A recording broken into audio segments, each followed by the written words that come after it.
nothing after 2, but 3 unanswered. 2 of them by Geekie, set up by Pasternak, and Pasta finishes it off with the empty netter. A 3-1 victory. Back with a recap next on the 98.5 The Sports Hub Bruins.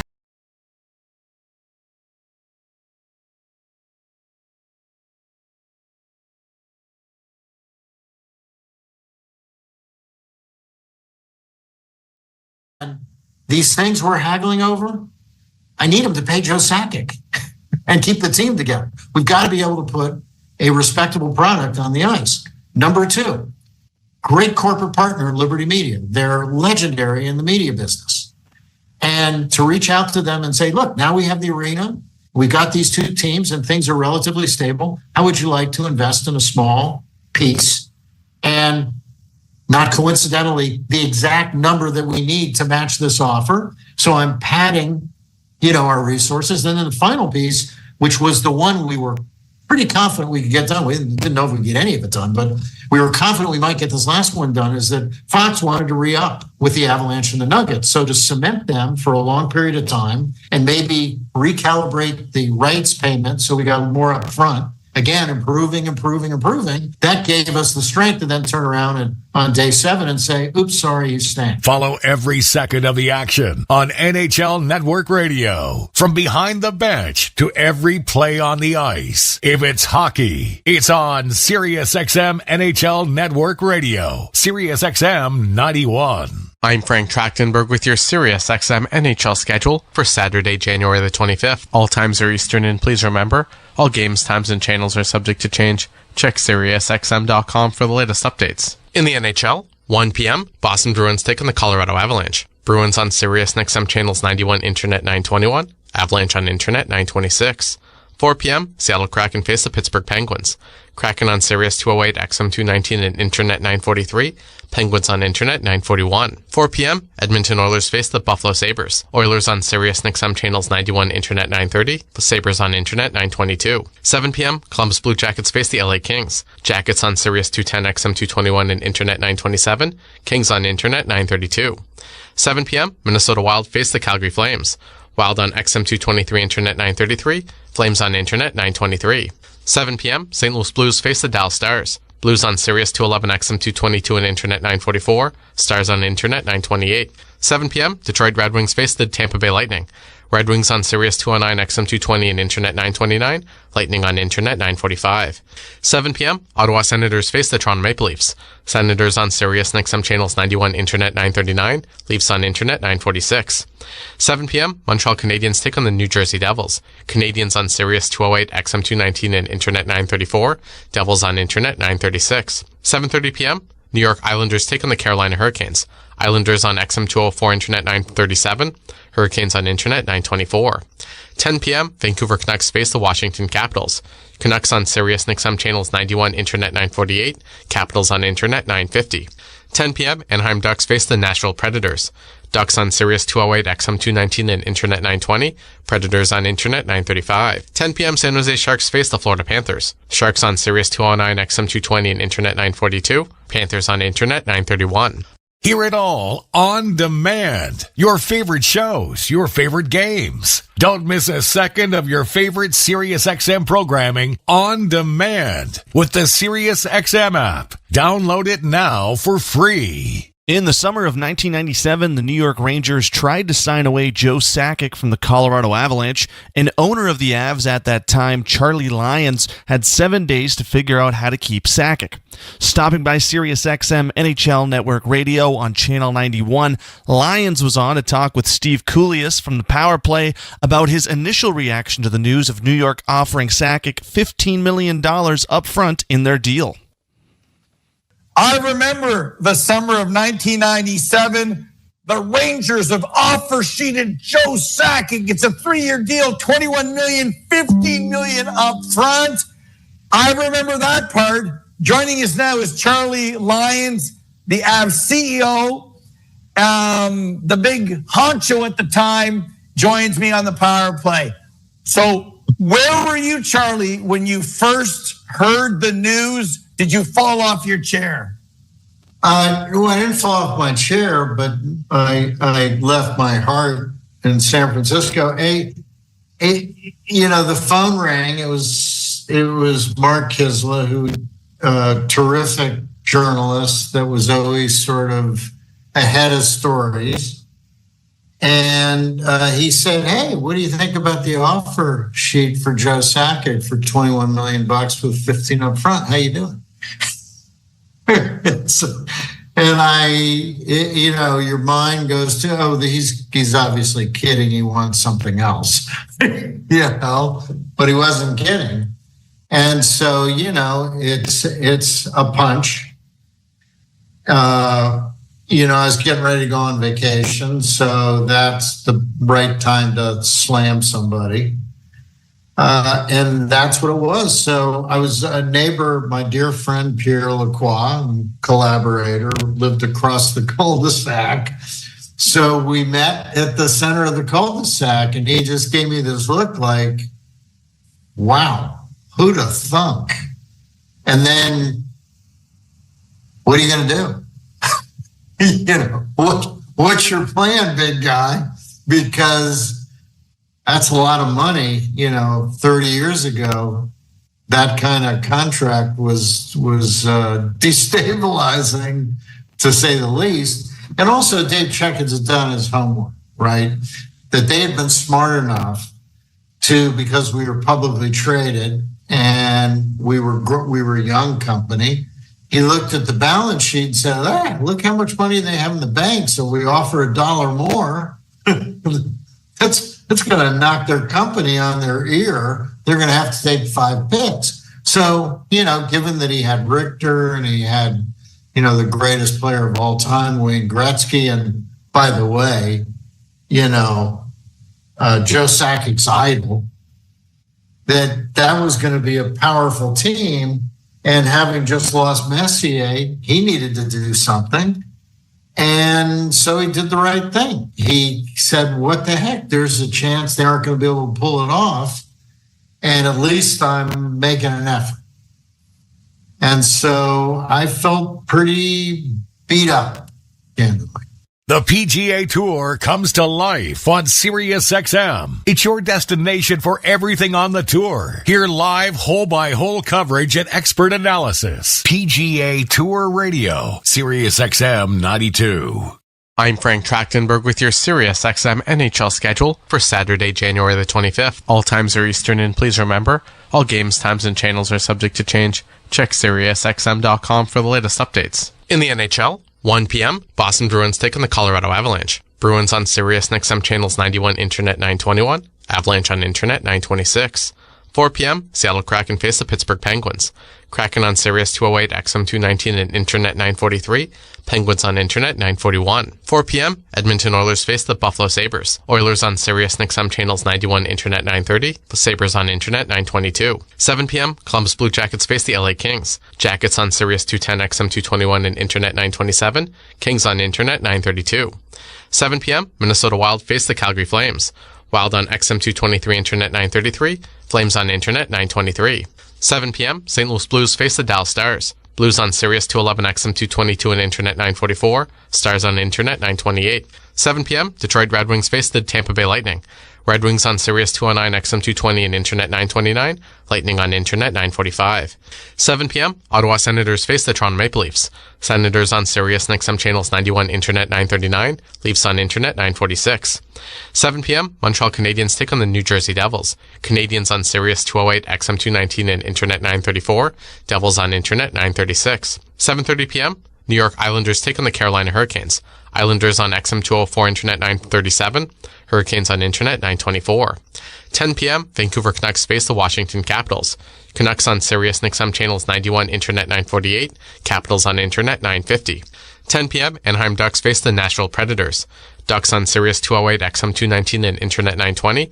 Predators on Internet 935. 10 p.m., San Jose Sharks face the Florida Panthers. Sharks on Sirius 209, XM 220, and Internet 942. Panthers on Internet 931. SiriusXM has soccer covered end to end. SiriusXM FC. Hear live play-by-play and talk shows hosted by legends of the game. It's SiriusXM FC on Channel 157. Mark Messier is a 6-time Stanley Cup champion.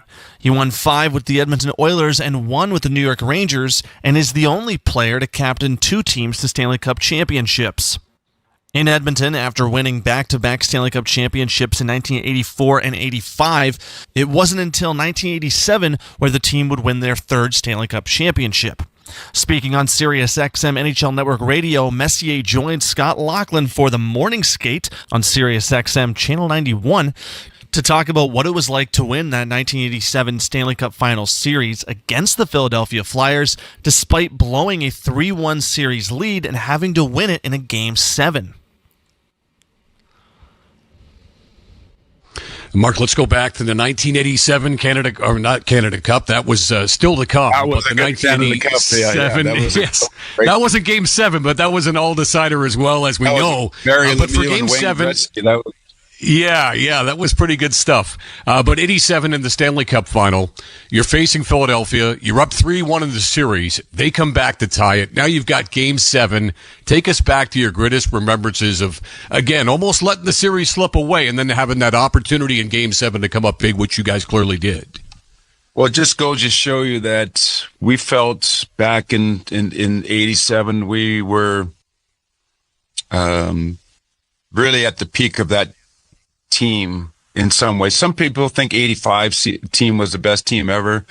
87, I think, was probably the most talented team. I think 85 team had a better overall record. I think it was 16-1 or 16-2 in that playoff year, 87. We got tangled up against Philadelphia, but we felt we're a better team. But sports isn't about who's a better team. It's about it's about the belief system inside the dressing room.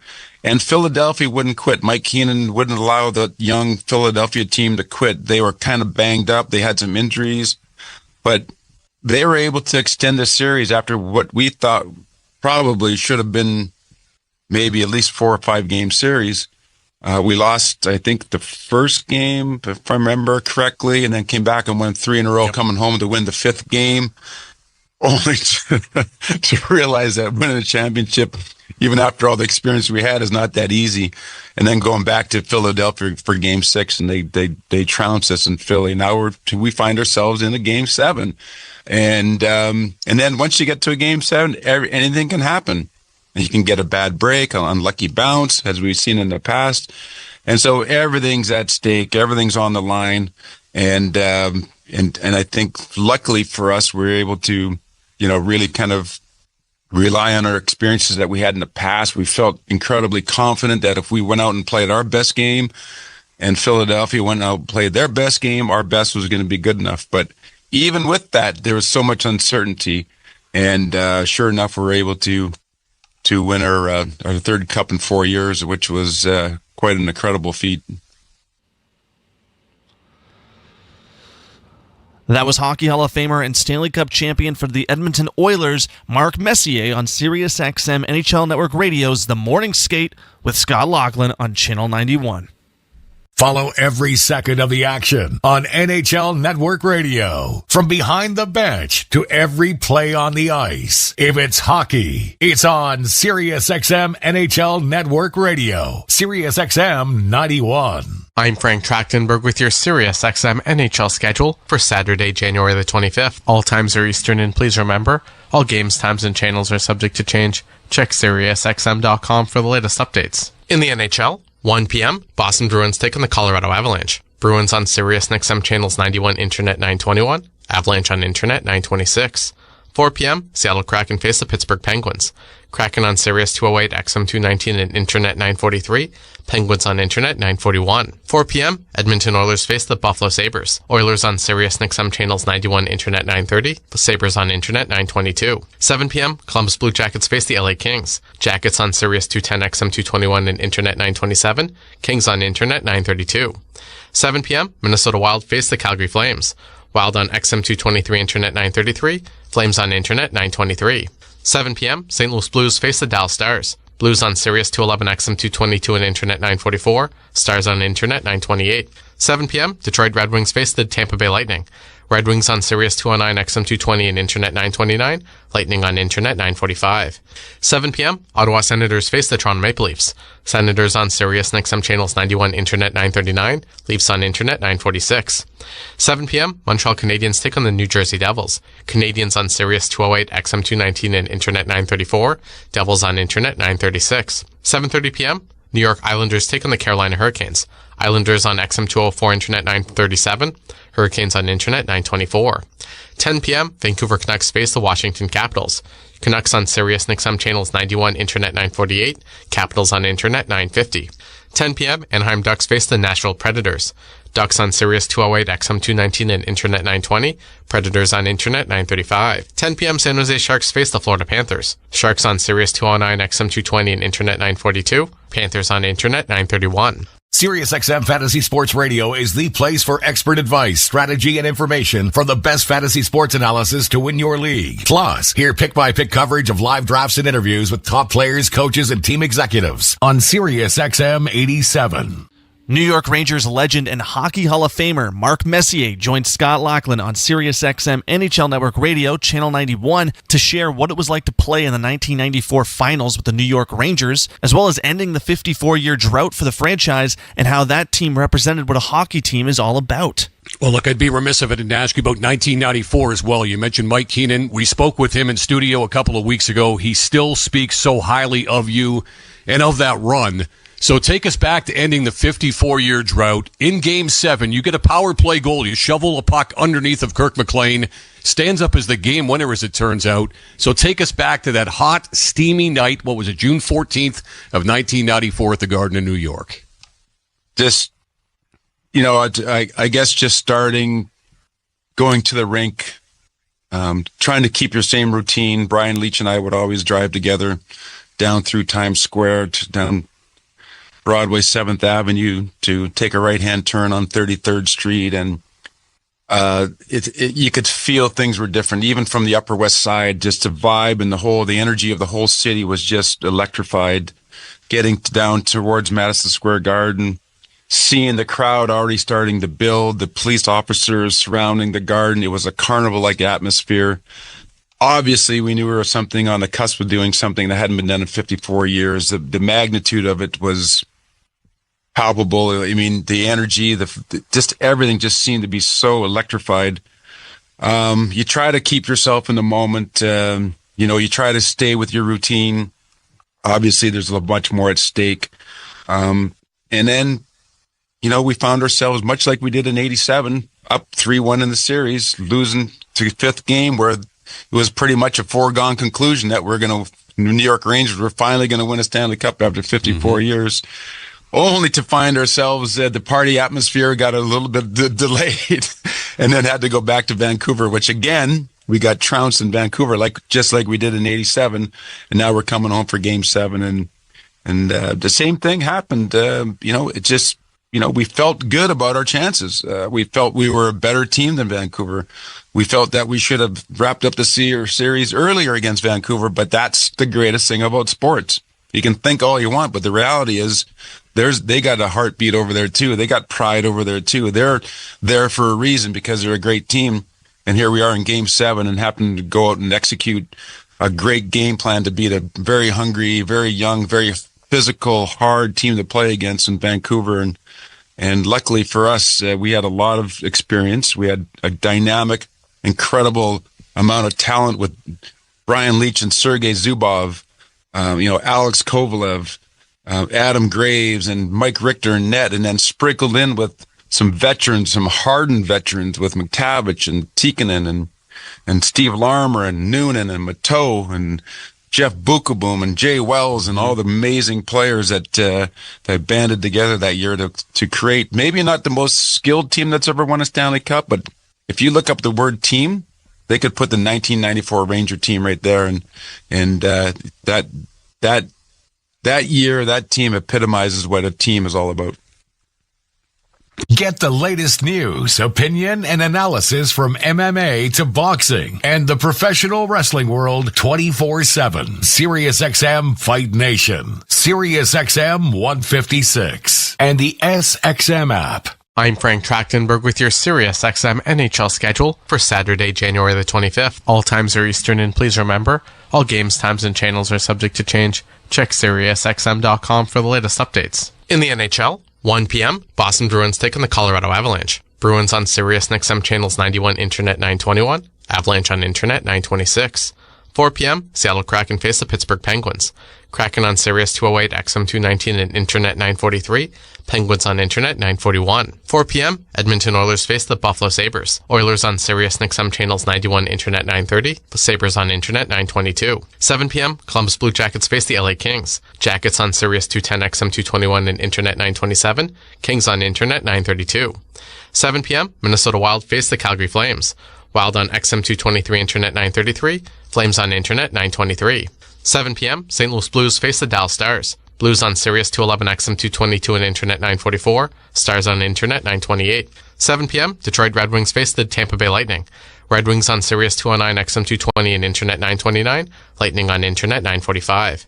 7 p.m., Ottawa Senators face the Toronto Maple Leafs. Senators on Sirius and XM channels 91, Internet 939. Leafs on Internet 946. 7 p.m., Montreal Canadiens take on the New Jersey Devils. Canadiens on Sirius 208, XM 219, and Internet 934. Devils on Internet 936. 7:30 p.m., New York Islanders take on the Carolina Hurricanes. Islanders on XM 204, Internet 937. Hurricanes on Internet 924. 10 p.m., Vancouver Canucks face the Washington Capitals. Canucks on Sirius and XM channels 91, Internet 948. Capitals on Internet 950. 10 p.m., Anaheim Ducks face the Nashville Predators. Ducks on Sirius 208, XM 219, and Internet 920.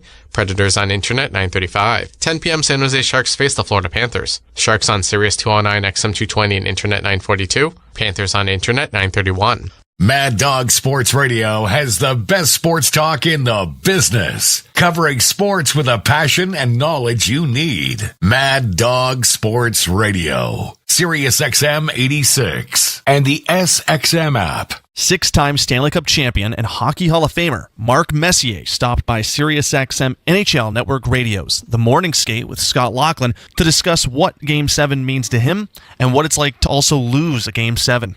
Well, when you think about the two greatest words in sports, you think about Game 7 for many reasons. Obviously, to get to a Game 7, both teams obviously very evenly matched from the literal sense, the Game 7. You don't have to be a sport fan to understand that something's big at stake and that you will go watch it, even if you don't know the teams, you don't know the players, you know the backdrop, because it's the greatest form of reality TV in the world, because there is going to be a winner and a loser.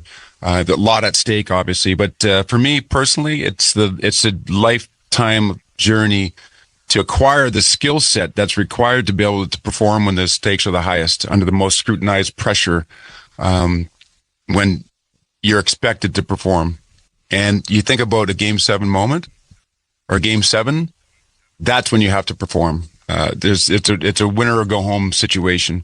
And what are the skill sets that are required to do that? Obviously, we've practiced our game and honed our skill set for years and years and years, tens of thousands of hours of honing our skills. But emotionally, mentally, what prepares you to play in those moments and perform when you're expected to? That, I think, is what really defines a Game 7 moment for the players that have excelled in Game 7 moments. And what are those life lessons that we can teach our young boys and girls, and the skill sets required to do that? The breathing, it's being able to slow your heart down, and your blood pressure goes up, and your decision making is rash, and concentration varies because of all of it.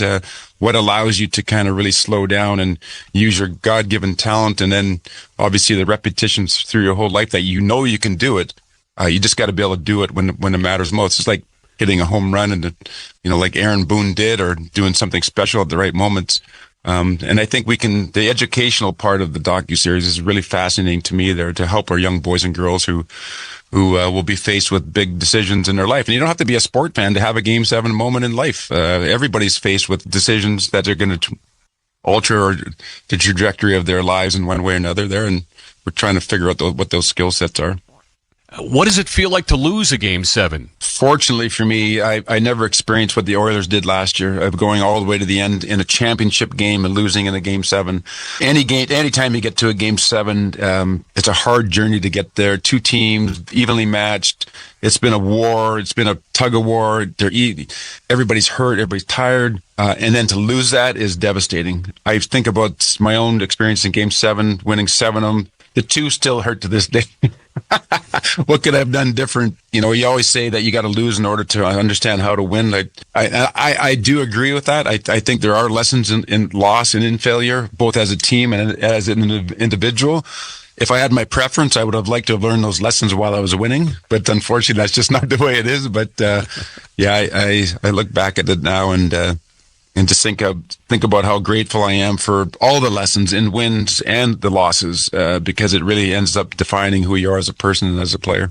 MLB Network Radio is your home for 24/7 baseball talk, featuring on-site coverage of every major event from spring training through the World Series and expert analysis from former general managers and players. SiriusXM Channel 89. I'm Frank Track. Products. Aurora Flags has proudly serviced Canadian businesses and organizations for more than 30 years. Get a quote today at auroraflags.com. Freedom Ford is kicking off the new year with incredible savings. Save up to $16,000 on remaining 2024 models with 0% financing and huge discounts. It's the perfect time to upgrade to a brand new vehicle. Freedom Ford is making room for 2025 models, so these deals won't last long. Visit Freedom Ford today and start the new year in style. Don't miss out. Drive into 2025 with unbeatable savings before it's too late. Looking for custom flags, banners, or canopy tents? Aurora Flags and Banners has a dedicated team to provide you with custom solutions and quality products. Aurora Flags has proudly serviced Canadian businesses and organizations for more than 30 years. Get a quote today at auroraflags.com. You're listening to Rogers Game Night on the official voice of the Edmonton Oilers, 880 CHAD, and on the Oilers Radio Network. I think anytime you go somewhere new, there's obviously adjustments, but I've felt pretty comfortable right away. We've got a really good group in here, a lot of older guys, a lot of guys been around and been on different teams, and I think, I don't know, sometimes that maybe doesn't help, but I think in this case for us, there's some experienced guys that are good at sort of making guys feel comfortable, and I felt like that right away. So I've really enjoyed it. All right, that's Jeff Skinner, former Sabre, bought out with 3 years left in his $9 million a year contract, as we bring aboard the Inside the Game analyst, Rob Brown, who's playing with his phone currently. I'm picking my picks for my Tim Hortons to see who I scored tonight. All right, there we go. They're not a sponsor. I did not say that. That's okay. We can give them a freebie. That's okay. Tim Horton played for Buffalo when he passed away. That's what I was talking about. There we go, yes. All right, let's start with Jeff Skinner. Yes. And to this point, it has not worked out. No. It is a veteran team. It's sometimes they'd say it takes 3 months for a guy to fit in as a player. I think it's a little bit different in this day and age with, free agency and salary caps and everything. Give me your assessment on what we've seen so far from him. Well, I think at times we've seen his ability to score. I thought last game he had a really good game when he played on the power play, had a couple of really good looks. Yeah. And maybe a confident Jeff Skinner puts those in the back of the net. He just came to a team where it just doesn't fit right now. He's a top 6 forward. He's a goal scorer. His game is not made for being a bottom 6 guy.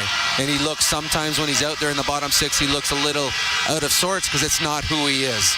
I imagine the opportunities he gets tonight, he will be having his best night. This is an opportunity to play against a team that you had a ton of success with, and you want to show what you're still capable of doing. The Edmonton Oilers are 3-2 without Connor McDavid in the lineup. The 2 losses, they outshot in the second of a back-to-back New Jersey 31-16. New Jersey's a good team, and they outshot Washington 32-14. Leon Draisaitl has 5 goals, 11 points in those 5 games, and is +4. Tell you a little about Leon? I'll tell you that Leon's the best player in the National Hockey League right now, having the best season. If they picked an MVP today, it would be him. The Oilers are good. They're good. They're good from top to bottom. They got good goaltending. The defense have been solid, and up front they have. The Buffalo Sabres have to play their best to compete against the Edmonton Oilers. But they are a team that can get you. They've got some talented players. This is a team that is badly underachieved this year. If they play to their capabilities, it's a good hockey game. But I think we heard Matthias Ekholm talk about it earlier. The Edmonton Oilers have to worry about one team. That's themselves. They are that good a hockey club that when they bring their A game, they're capable of beating anyone in the National Hockey League. Buffalo's the youngest team in the NHL. The Oilers are the second oldest. Rob Brown with the keys to the game, brought to you by Ford, the official partner of the Edmonton Oilers, built Ford proud. Rob and Bryn Griffiths coming up in the end of the roll, first and second intermission. Cam Moon's got the call up next. It's the Edmonton Oilers and the Buffalo Sabres live from Rogers Place on Ford Dealers NHL Hockey on the Oilers Radio Network. Did you know the RCMP polices over 99% of Alberta's landscape? From the oil sands to the Rockies to the prairies, the RCMP has a province covered. Providing policing services to more than 1,700 communities and with over 150 career specializations, the Alberta RCMP has something to fit everyone's goals and lifestyles. Visit rcmpcareers.ca and take the next step towards your career with the Alberta RCMP. A message from the Government of Canada. Pizza 73, the official pizza of your Edmonton Oilers. Loyal to the oil, in Edmonton we trust. Rising to the top like a pizza crust. Got the flavors to play, cooking on ice. Hunger happens, gotta score a slice. Let's go Oilers, E-Town unite. Ice District to Jasper, downtown to White. Wearing orange and blue, game on the stream. Make the right call, Pizza 73. Let's go Oilers! 737373, Pizza 73. A bedtime story by Zachary Martin Hyman. The hockey game's over. The Zamboni sleeps soon. I lay down in comfort, Legacy heating my room.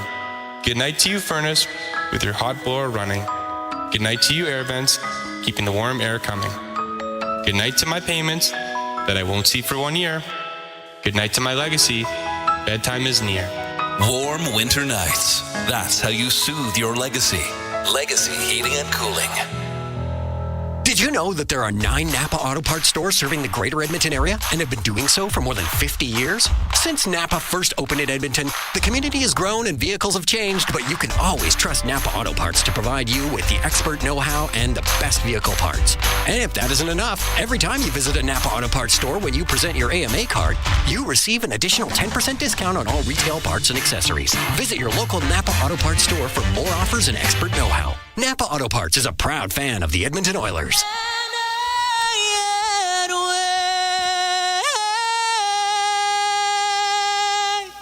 For the land of the free and the home of the brave.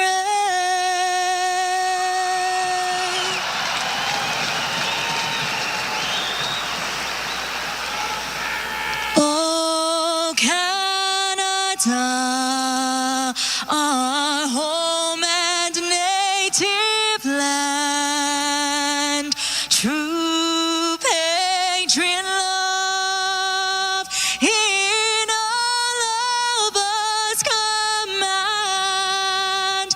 With glowing hearts we see thee rise, the true north, strong and free.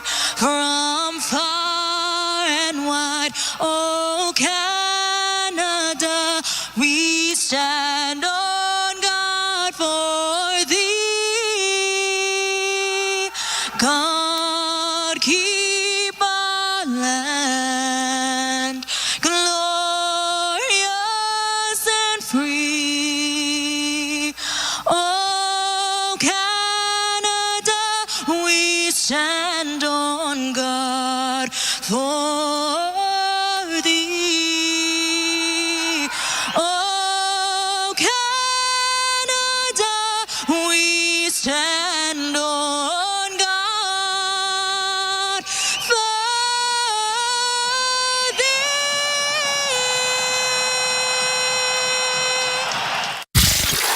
This is Oil Country. McDavid, score! Now, with the the call of tonight's exclusive NHL broadcast, Bob Stauffer and Cam Moon on the Oilers Radio Network.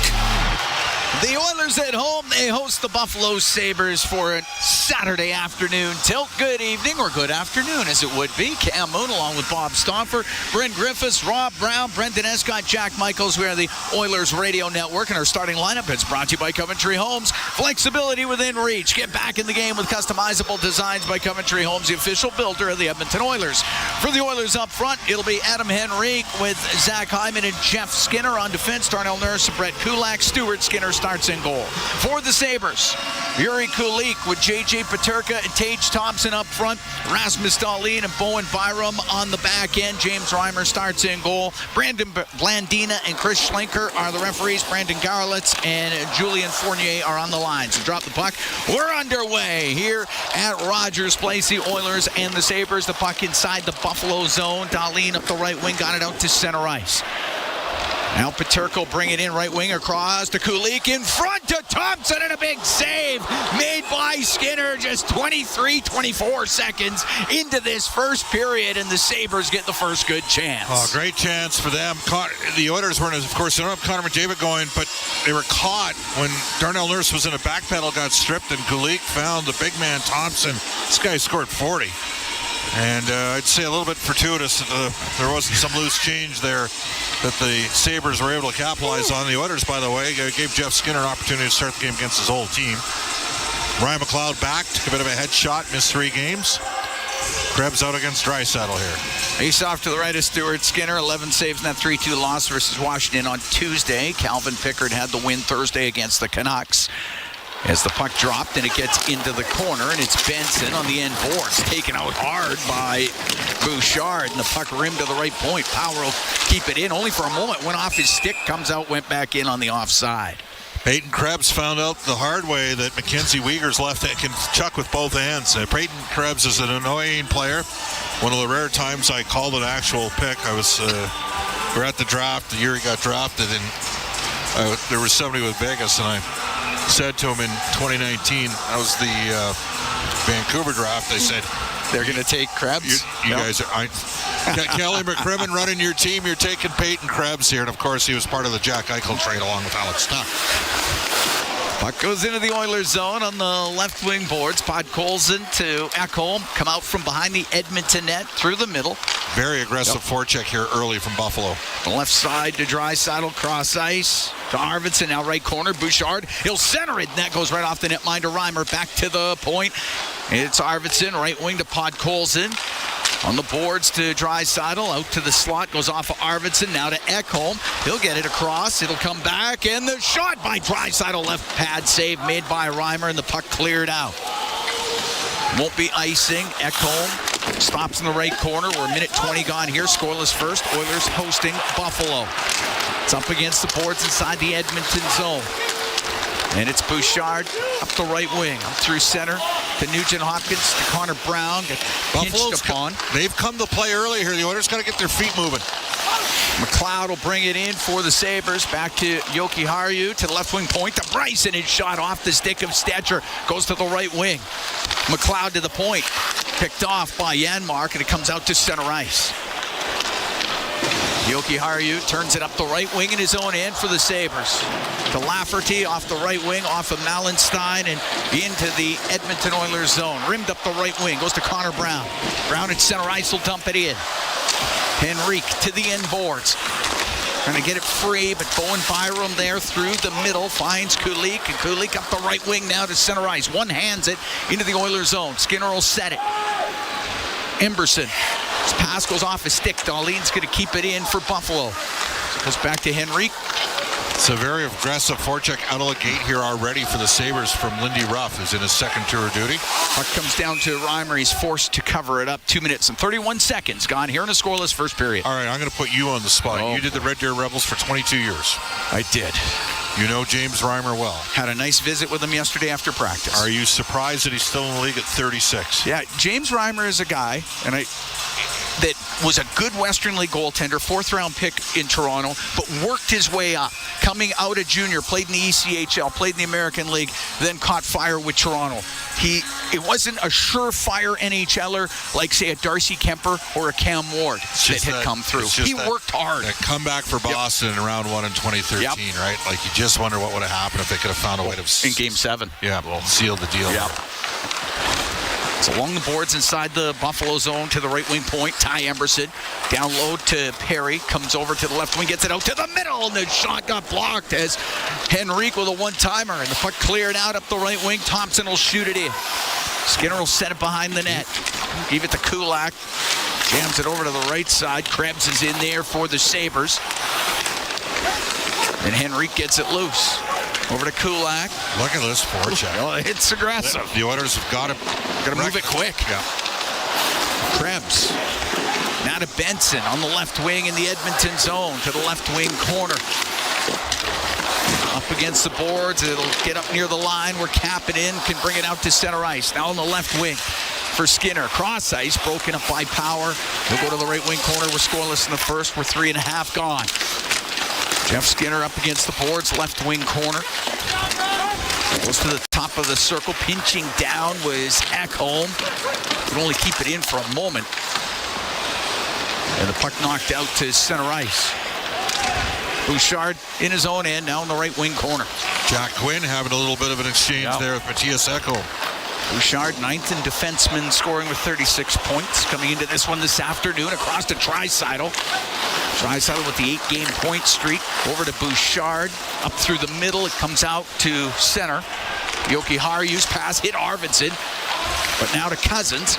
He'll get it across to Bryson. Brings it in. Left wing to Zucker. Back to Bryson. Went off his stick. To the left wing for Draisaitl. Inside his own end. Now swings to the middle. Got away from Zucker. Brings the puck out. Up the right side. Into the Buffalo zone for Arvidsson. To the right wing corner. To the point to Stetcher. Into the corner to Draisaitl. Over to Arvidsson on the left. Put it through the middle, but Tuck had to go off his skate. Comes up to the line. It's chopped out to center ice. Stetcher comes in on the right wing. Goes to the right wing boards. On top of the circle. Puck gets knocked to the line. Doesn't get out. Malenstein couldn't get it out. And Arvidsson goes to the right wing. Back to the right wing point. Stetcher across to Nurse. His shot. And the glove save made by Reimer. He holds on. 4 minutes and 52 seconds gone here in a scoreless first. Buffalo Sabres are tied for 29th in the league in goals against, 3.44. They're 30th in the league in save percentage. They're 24th in 5v5 expected goals for. They're the youngest team in the NHL at 25.7 years of age. The Oilers are the second oldest team. Only Pittsburgh's older. The Oilers have more 30-year-old players than Pittsburgh. Pittsburgh's got more guys in their late 30s. Oilers 6 in goals for, 6 in goals against, and second in the league in 5v5 expected goals for. He's off to the left of Reimer. Hasn't played since January 4th. Puck back to the point. Stetcher's shot, and Reimer will hold on to that. That was a 3-1 loss versus Vegas. He made 30 saves. Edmonton's also fourth in the league in faceoffs at 52.8%, and Buffalo's at 48.2. That's 27th. We've already seen Edmonton win some draws here in the O-zone. Both Janmark and Brown looking to get off the proverbial schneid. They are in extended goalless droughts.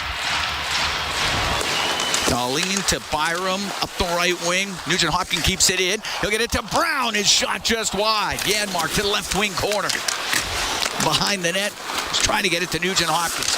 Instead, Darlene is there. Then Nugent Hopkins is able to get it free to Janmark on the right wing boards. Top of the circle to the point. A bouncing puck. Stetcher down the right wing to Brown. Back to the line. It does come out. Oilers have to regroup. Nurse on the left wing to Matthias Janmark. Forced back to his own blue line. Turns it through the middle.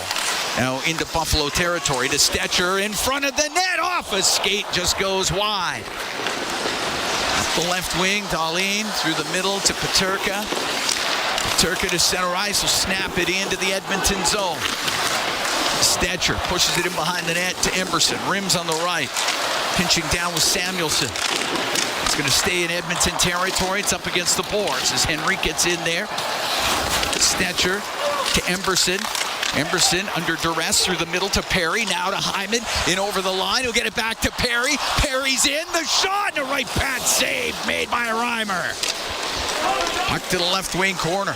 Corey Perry's got points in the last 2 games. Comes up to Krebs on the right side. Lost it at the Edmonton blue line. And it's Hyman again. This time down the left wing with Perry. He'll get in. He'll shoot it towards the goal. That one goes off the glass and into the right wing corner. Oilers with a couple of odd man rushes on this shift. Bryson with it in his own end for Buffalo. We're still scoreless. We're 6.5 into the first period. Center ice, Podkolzin. And that goes offside at the Buffalo blue line. We're going to take a break. Oilers and Sabres still at 0. 6 minutes, 42 seconds gone here in the first period. From Rogers Place in downtown Edmonton, it's Ford Dealers, NHL Hockey on the Oilers Radio Network. Sportsnet Plus is your ultimate destination for Oilers games. Stream more matchups than anywhere else. Spectacular! Catch Oilers action all season. Plans starting at $19.99 a month. Subscribe now at sportsnetplus.ca.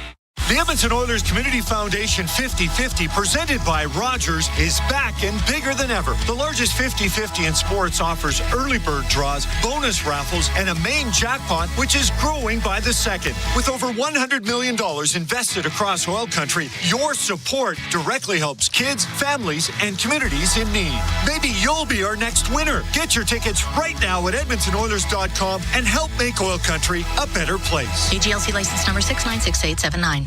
Looking for top-notch dry cleaning? Riverbend Cleaners in Edmonton have been family-owned for over 40 years. They're experts in tailoring, wedding gown cleaning, and leather and suede care. From coveralls to curtains to jeans and jerseys, they do it all. Enjoy the convenience of free pickup and delivery as well as corporate discounts. Trust Riverbend Cleaners for quality service that's been a local favorite for decades. Visit them at 560 Riverbend Square or call 780-988-6685. Riverbend Cleaners, where experience meets exceptional care. Sportsnet Plus is your ultimate destination for Oilers games. Stream more matchups than anywhere else. Spectacular! Catch Oilers action all season. Plans starting at $19.99 a month. Subscribe now at sportsnetplus.ca. Listen on air, online, and on the Radio Player Canada app. This is the Oilers Radio Network. In the first period, Oilers and Sabres scoreless. Cam Moon along with Bob Stauffer. Today's Feeding Oil Country 50-50 presented by Rogers. It's in support of Apple Schools, a leading charitable organization dedicated to transforming children's health across Canada by inspiring and empowering them to develop lifelong healthy habits. Total jackpot right now, $112,000. Neutral zone face-off. Puck goes to Bouchard. He'll shoot it into the Buffalo zone. It goes in behind the net. Now to the right corner. Arvidsson along the right wing boards. It's chopped off his stick. Bouchard keeps it in as Malenstein couldn't clear it. And it's along the right wing. Goes past Arvidsson. Now in behind the net. Byram on the end boards trying to hold off Draisaitl. The puck comes free, and it's Lafferty up the right wing. Got it to center ice. Podkolzin can bump it back to Ekholm. He'll go across to Arvidsson. 7:20 into a scoreless first. Over to Ekholm. He'll shoot it in. And it rims, goes to the left corner. Darlene will just leave it. It's in behind the net. Now floated over to Bowen Byram. Byram on the left wing. To the middle of the ice to Samuelson. The left side off the stick of Peterka. Goes into the Oilers zone. Nurse wraps it up the left side to Jeff Skinner. Now to Philp. Philp will bring the puck in. Goes to the left wing corner. Stops there. Had Peterka on him. The puck comes loose. Goes to Philp. Tried to get it through to Skinner. Goes top of the circle and kept in. Skinner's got it in the slot. He'll wait. Pass to Kapanen. Shot, and the save made by Reimer. The puck into the slot. Skinner. He'll let it go. Save made by Reimer. Puck along the left wing boards. Back to the point. Nurse. His shot, and it's deflected wide of the net. Along the right wing. Puck jammed out to center ice. Well, right now they're saying the shots are 8-0 for Edmonton. Buffalo had one good scoring chance down low. Puck never really got to the net on the attempt. 8.5 into a scoreless first period. Brown inside his own end for Edmonton on the right wing. Now to Nurse. Nurse over center ice will flip it in just wide of the Buffalo net. Yoki Haru off the right wing glass to Zach Benson. Benson able to play it in. Kulak behind the net to Emerson. Emerson will get it out through center ice. Hit Janmark. Goes to the Buffalo line. Goes to Nugent Hopkins. His shot. And that one was blocked. Krebs is able to clear it. To Benson. Cross ice to Bryson. Now left side for Krebs. Went to take a shot. And that was blocked or at least knocked away by Kulak. And the puck up to the right point. Jokiharju down the right wing. His shot knocked down by Kulak. And Nugent Hopkins will loop back into his own end. The Oilers will make changes. Drop the puck off to Bouchard. Goes in behind his goal. Now out with it. 10.5 to go in a scoreless first. Comes to center off of Henrique. Darlene up the right wing. Puck dumped into Edmonton territory. Bouchard up the right side to Hyman. Now in over the Buffalo line. To the left wing point to Ekholm. To Bouchard. His shot. And that goes just wide. Comes off the end boards to the top of the circle. And Tuck will get it out to center ice. Bouchard takes it back into his own end. Will across to Ekholm. Pass through the middle at center to Henrique. Gets in over the line. Lays it to the end boards. It goes to the left wing corner. Byram got it around and just out. Bouchard. Right wing to Perry. Perry back to Evan Bouchard. Bouchard across to Ekholm. Inside the Edmonton zone. Now to Bouchard. He's in behind the net. Looping through is Draisaitl. Second in the NHL in points, first in goals. He'll get to center ice, left wing to Arvidsson, into the Sabres zone and behind the net, over the stick of Draisaitl. It goes to the right wing, back to the right wing point. Stetcher quickly across to Nurse, hit his stick, and it goes right into the Buffalo bench. We'll take a break. 9:21 to go here. Scoreless first period. The Oilers hosting the Sabres. From Rogers Place, it's Ford Dealers NHL Hockey on the Oilers Radio Network. Real Canadian Superstore has more ways to save than any other major grocer. Check out their weekly flyer for PC Optimum offers, deals on club size, no name, and always low-priced everyday items. Visit in-store to find everything from fashion and home decor to toys and electronics. And don't forget their new Fresh Promise on produce. If your produce isn't fresh, they'll replace it and refund it. There are so many ways to save at Real Canadian Superstore. See their flyer for details. Heard of Uline? You know, the have-it-all in-stock, ready-to-deliver shipping and industrial supply specialists. The company that does things for you that are unheard of, like keeping 41,000 items in stock in our own warehouses. With customer service reps on the line to get you what you need, when you need it, 24/7, 365, every time. Maybe you heard it here first. Want to hear more? Visit uline.ca. ULINE, your shipping and industrial supply specialists. Proudly headquartered in oil country, Capital Power is delivering reliable and affordable power today while building clean power systems for tomorrow, creating the balanced energy solutions communities across Alberta and North America can depend on. Visit capitalpower.com to learn how they are powering change by changing power. Be part of their energy and join Capital Power as we all cheer on our Edmonton Oilers on their quest to win it all. All games, all seasons. You're listening to the Oilers Radio Network. Cam Moon and Bob Stauffer here at Rogers Place. Oilers and Sabres scoreless. 9:21 to go in the first period. Face off in the Buffalo zone to the right of James Reimer. Sabres not getting credit for a shot on that first opportunity against and that might have been the best opportunity of the game. Probably Well, the Oilers had the Kapanen and Jeff Skinner. Philip line had a good shift together, created some looks. Puck rimmed on the right. Stetcher had to get by him. It comes to the line. Draisaitl keeps it in. Arvidsson behind the goal. Goes to the left wing corner with Owen Power on him. And it goes off a stick over the glass, out of play, and behind the goal. So Owen Power, the number one pick.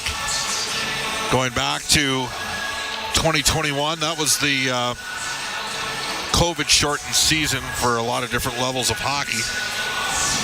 It's funny, I saw Mike Harrington yesterday. He's here at the Buffalo News. And I remember we really liked Dylan Guenther that year, and I guarantee that he'd be a 40-goal scorer. And he said, Bob, you're right. This guy's going to be a 40-goal scorer. Don't get me wrong. Power's a 22-minute-a-game defenseman for the Sabres. Puck cleared out. See, this is penalty coming up. Interference call against the Oilers. Yeah. Now, they're a different team on the power play when they have Jason Zucker back, and they got Jason Zucker back, but there has been plays like that allowed. I mean, the other night the Oilers got every call in the book against Vancouver, and that is a tough call against Troy Stetcher. And so Buffalo gets their first power play. Their power play is 27th in the league at 17%. The Oilers' penalty kills at 75.9%, 24th in the league. Oiler penalty kill brought to you by Napa Auto Parts, proud partner of the Edmonton Oilers. Got to win draws. And Buffalo Zucker wins it. Shot on net and a save made by Skinner as that was just drilled on goal by Dahlin. Yeah. We'll do that again to the right of Stuart Skinner. Henrique's got to dig in. He's 54% this year. And this time wins it to Emberson, right corner, rims it. Dahlin will knock it down on the left wing point. Dahlin looked like he had a little bit of baseball or laid on. He did. To Paterka, back to the point. Dahlin on the right wing point to Paterka. Puck goes to the middle of the ice. There's Nugent Hopkins. He'll softly play it down all the way down. Right on goal. Reimer can leave it. And Rasmus Dahlin up the right wing. 11th in defenseman scoring coming into this. In over the line on the right wing. Puck back to the point. And it'll go to Paterka's shot. And that one's blocked. And that one hit Kulak and it comes out. What happened here? We might have a Zucker got clipped with something. It's a high. This could be they could have a 5-on-3 here. They might. Yeah, Kulak gingerly goes to the Oiler bench after blocking that shot. Oh, yeah, that was a high stick, all right.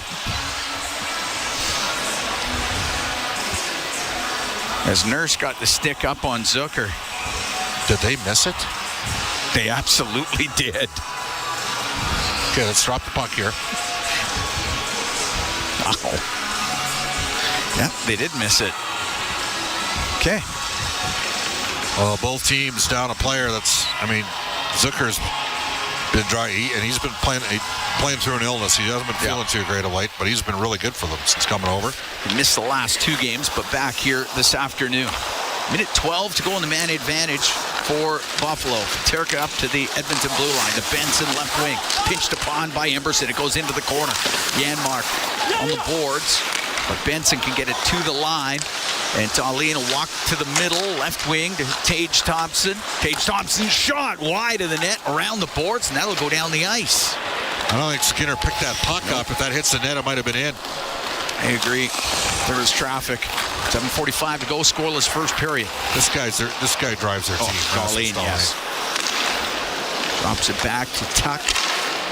Now to Kulik on the right wing to Cousins. Cousins jamming around on the left side. It comes to the point. Dahlin's got it on that left wing. To Tuck, to the middle. Dahlin shot, pad save made by Skinner, and the rebound picked up by Bouchard to go behind the net. Goes off the stick of Nurse to the left. Nurse will get it there, and he's going to lead a rush. Nurse in over the line. Throws it cross corner, and puck goes over to the left wing boards with 8 seconds left to go in the penalty to Stetcher. Scoreless here in the first period. Oilers take on the Sabres. Tuck into the Oilers zone to Power all the way across to Byram. Now 5-on-5. Buffalo 0 for 1 on the power play. Puck to the side of the Edmonton net. Emberson off the right wing boards. Dig in. Gets to the blue line. It's not getting out. Tuck. He'll go cross ice. Give it to McLeod. Former Oiler just left it along the boards. And it's Emberson. Up the right wing, now to Draisaitl. Gathers speed at center ice into the Buffalo zone. Down the left wing, stops. Comes up to the top of the circle to the left wing point. Ekholm couldn't get a shot through. Puck comes out. Ekholm is diving to get it away to Bouchard before Lafferty could get to it. Lafferty can really skate. It's had a disappointing start to his time in Buffalo. Bouchard to center ice for Draisaitl. Now to Hyman into the Sabres zone. To the right wing corner. Now around to Arvidsson. To the left wing point, Nurse. Over to Bouchard. Right wing to Draisaitl. He wanted the return pass to Bouchard. It's picked off. And it's McLeod down the left wing. McLeod waiting to the left corner. Tries to center it. And that goes just off the stick of Lafferty and off the pad of Skinner. But McLeod ran out of room. And it's in behind the Edmonton net. 5:48 going to scoreless first. Arvidsson in behind the Edmonton goal. He gets away from Paterka. He'll come out through the middle. Now Arvidsson into the Sabres zone. Perry was in a little early. And that's offside against Edmonton. We'll take a break with 5:38 to go here in the scoreless first period as the Oilers host the Sabres. From Rogers Place, it's for dealers NHL hockey on the Oilers Radio Network. For years now, we've been warning Edmontonians on the hazards of our stormwater facilities. While they may appear to look like still ponds, there is moving water beneath the surface, which makes the ice dangerously...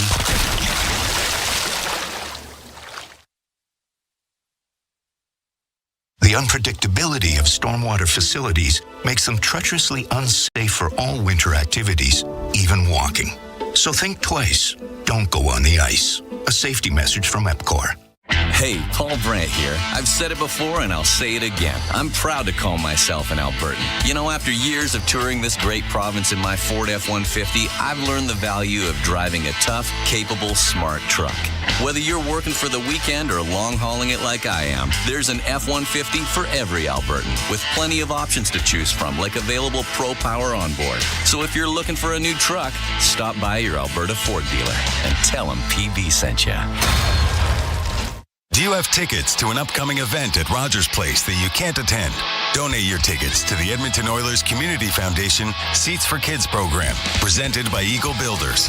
Seats for Kids provides unused game tickets for charities, allowing children and families to enjoy hockey at Rogers Place. And for many, a once-in-a-lifetime opportunity. To be a part of the Seats for Kids program presented by Eagle Builders, please email edmonton@kidsupfront.com. That's edmonton@kidsupfront.com. Listen on air, online, and on the Radio Player Canada app. This is the Oilers Radio Network. Here at Rogers Place, Oilers and Sabres, scoreless with 5:38 to go in the first period. Cam Moon along with Bob Stauffer. We're in the Legacy Heating and Cooling broadcast booth. Legacy Heating and Cooling, home and no payments, no interest for 1 year. Face-off just outside the Sabre blue line. Nugent Hopkins, Brown, and Janmark out there with Stetcher and Kulak.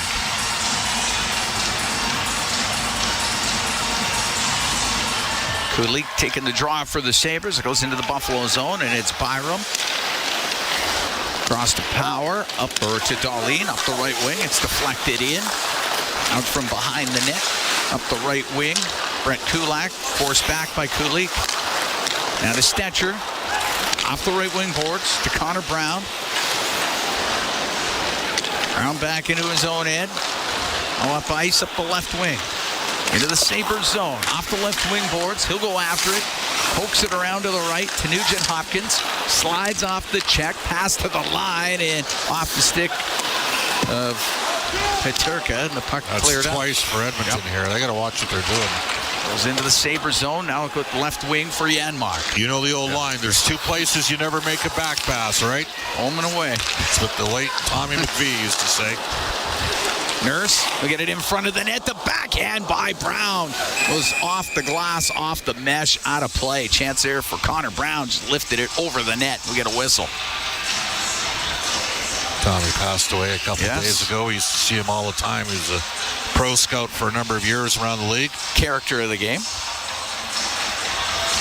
My experience with pro scouts is for some of those guys, that can be a lonely job. And they're never afraid to share in a conversation and shed some insight in the game. Frankly, there are a lot better guys to talk to than the media. Just kidding, man. Well, actually, not that much. Yeah, maybe not that much. Not kidding that much. It's kind of a degree of truth to that. Draisaitl, as the puck was cleared out, Draisaitl, the nurse, inside the Oilers zone. Now to Bouchard. Through the middle to Draisaitl. Gets it into the Sabres' end on the right wing. Rolls it to the right corner. It's along the boards. Podkolzin trying to dig it free. Podkolzin's the one that does dig it free. Right wing to the point, past Bouchard and down the ice. Krebs got a bit of a headshot in there on Podkolzin. Podkolzin looked back a bit. There's out from behind the Edmonton net, up the left wing. Gave it to Arvidsson. He'll shoot it in. Rim over to the left side. Samuelsson, though, on the right to Tuck. His little bank pass. He'll get it to Zucker down the left wing. In over the line. The shot. Oh, the pad save by Skinner. He went for the poke check. Didn't get it, but got it with a left pad. Great save by Skinner. Off of Jason Zucker as the puck cleared and brought in by Bryson. Left wing to Zucker. Zucker cross ice. The shot scores. Off the right wing was Alex Tuck. And he's able to sneak it by Skinner, and it's 1-0 Buffalo. Side-to-side play. And at times, those are the ones that have gotten Stuart Skinner.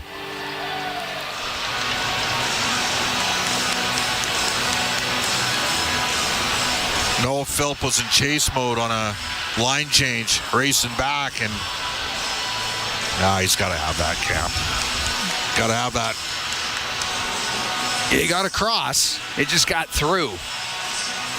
16:38 or 16:28 time of that goal. Tuck gets his 16th of the year, and it's 1-0 for the Sabres. Kapanen gets the puck into the Sabre zone on the left wing. Left wing boards for Philp. Philp back to the line to Ekholm to Philp, left wing corner. He'll get it out to Kapanen, pass across, hit a stick. Here's Emerson, shot, save, rebound, scores! Jeff Skinner found the loose puck and ties the game at 1.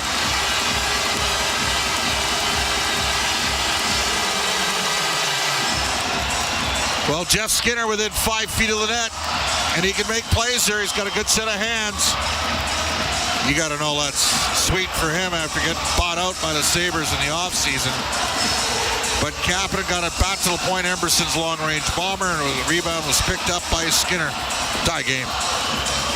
16:45, time of that one. Skinner gets his 8th.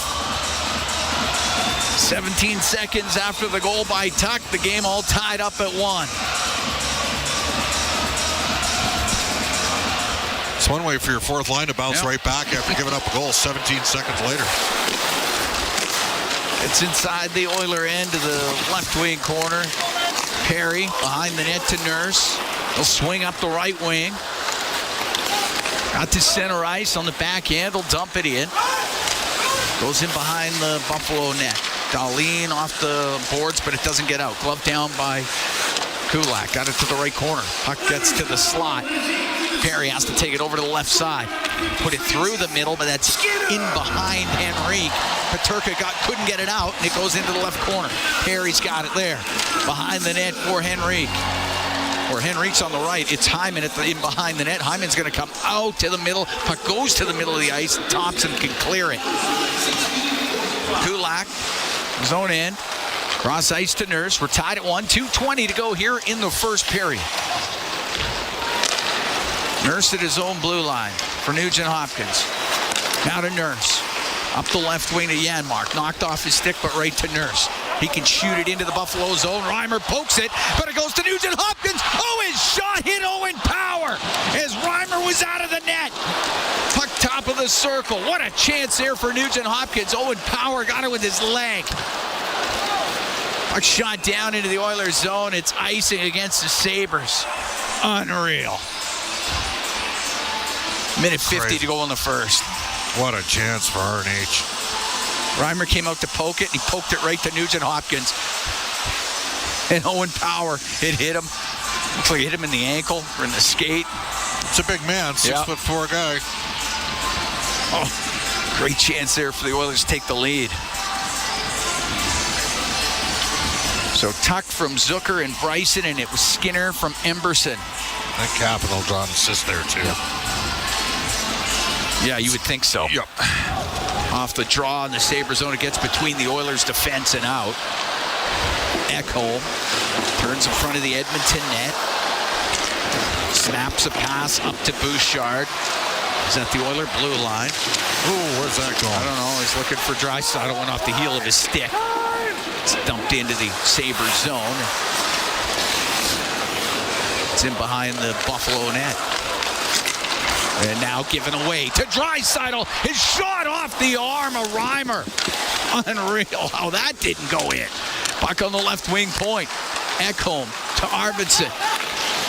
Arvidsson cycles to Podkolzin, top of the circle. Cross ice to Ekholm. Now on the right to Draisaitl. We'll drop it. Podkolzin right corner. Wanted to get it to Arvidsson, but it goes to Cousins. He'll clear it out. We're into the last minute here in the first. Tied at 1, the Oilers and the Sabres. Draisaitl at his own blue line. Through the middle off the stick of Jeff Skinner. Goes into the Buffalo end. Jokiharju rims on the right to Mallenstein. Puck just out to center, though. Nurse to Stetcher. Stetcher missed Philp with it. Bryson to Jokiharju. Up the left wing to Ryan McLeod. Off the right wing boards into the Edmonton zone. That'll be icing against Buffalo with 29 seconds to go here in the first. Oilers and Sabres tied at 1. Yeah, Samuelson he wanted to get it up ice and just gave it right to Draisaitl. He's had a tough go here at Buffalo. Bit of a tough stretch. Reimer got the blocker arm on it, just enough of it to keep it out. Back to the left wing point, but Nurse had already vacated the zone. It comes out. Kulak on the right wing to Perry. Just got it in. It's knocked back out. Mallenstein. Left wing. Wanted to get it to McLeod. Doesn't work. It's at center ice. Kulak. 8 seconds to go in the period. Across the Nurse. Went to shoot it in. Hit Mallenstein. It's bouncing around. And down the left wing. Hyman put it towards the net. Period comes to an end. Perry's in front of the Buffalo goal. Stirring it up a little bit, as he does. Oh, Beck Mallenstein's been former Calgary Hitman. Has been in the grill of some of the Oilers players so far. Buffalo's had good energy, but Edmonton's outplayed them. Shots are 12-5 here for the Oilers, and the Sabres got the only power play in that period. Yeah, Edmonton's had some good opportunities in this game, and it sits tied at 1 after 20 minutes. As Reimer was busy in that period, the Edmonton Oilers able to score 17 seconds after the goal by Tuck. I think that's it. And we can head downstairs. Brendan Escott standing by with Jeff Skinner. Well, Jeff, that goal coming at a pretty opportune time for you guys, obviously right after Buffalo had scored 1. Just how good does it feel for you to get a goal for your new team against your old team? Yeah, it's nice. It's always nice to contribute. But yeah, I think obviously shift after goal, when I get some pressure, and that shot by Emby kind of just popped right out to me. Tell me a bit about the success you guys had in that opening frame, just holding them off the shot clock there. You guys went over half the frame without them getting onto the shot clock. Yeah, I think just being structured, I think, in the neutral zone. They got a lot of good players, a lot of guys that have a lot of skills, so we want to try and limit their opportunities, I think, and then that allows us to spend some time in the O zone and puts a lot less stress on us. Appreciate your time. Thank you. Guys. All right, thanks very much. Brendan Escott downstairs with Jeff Skinner. He's the goal scorer for the Edmonton Oilers. That's his 8th of the season from Ty Emberson. Alex Tuck, he had the goal for the Sabres. Zucker and Bryson pick up the assists on that. Tied at 1 after 1, the Edmonton Oilers and the Buffalo Sabres. Bryn Griffiths, Rob Brown, they're standing by. They've got the first intermission for you when we come back from Rogers Place. It's For Dealers NHL Hockey on the Oilers Radio Network. Experience a game day meal that's second to none. Fanfare with Skip is your all-star lineup of local restaurants this hockey season. Watch Jack Michaels give you the play-by-play on each restaurant's connection to the community and our team. Visit EdmontonOilers.com/skip to watch this month's episode with Amazing Walk Restaurant. Then open your Skip app and tap in an order with exclusive fan access to a deal each game day during the month. Did somebody say Skip? Proud partner of the Edmonton Oilers. It's our YEG with 880 Chad. Get ready to hitch up for a world of excitement as the Edmonton RV Adventure Sale and Show trucks into the Expo Center February 8th through the 9th with everything you need to hit the open road. Tickets on sale now. Then breathe in, breathe out, and come together as Bush brings their loaded, the greatest hits tour to Rogers Place April 26th with special guests Rival Sons and Filter. Tickets at Ticketmaster. For details on these and more events, visit 880ched.com. At the intermission, brought to you by Hand of the Row Flooring Centers. Let's get flooring. Back to the line to Ekholm to Philp, left wing corner. He'll get it out to Kapanen, pass across, hit a stick. Here's Emerson, shot, save, rebound, scores! Jeff Skinner found the loose puck and ties the game at 1. That's our highlights Zone brought to you by Century Casinos. All in, all games, all season. Century Casinos with 3 great locations in Edmonton, St. Albert, and right next door to the Edmonton International Airport. Welcome to the Winners Zone. Welcome to the first intermission. We're back at Rogers Place. After 20 minutes of play, we're all tied up at 1 between the Buffalo Sabres and the Edmonton Oilers. Bryn Griffiths along with Rob Brown with you. Well, Rob, what do you think of that? That was the shots on goal indicate 12-5 for the Oilers, but the Sabres had 2 great chances. It didn't even get registered as a shot on goal. It was closer than that would look, but the Oilers really kind of look like they've got a little bit of an edge going here. The Oilers were the better team and carried the play, and offensively they were in the offensive zone a lot more than the Buffalo Sabres were. But the Oilers gave up 4 odd-man breaks against. They gave up 2 3-on-2s, a 3-on-1, and a breakaway. So the Oilers got caught sleeping a few times against a Buffalo team that has some talent, as we just heard Jeff Skinner talk about it, but are horrible defensively.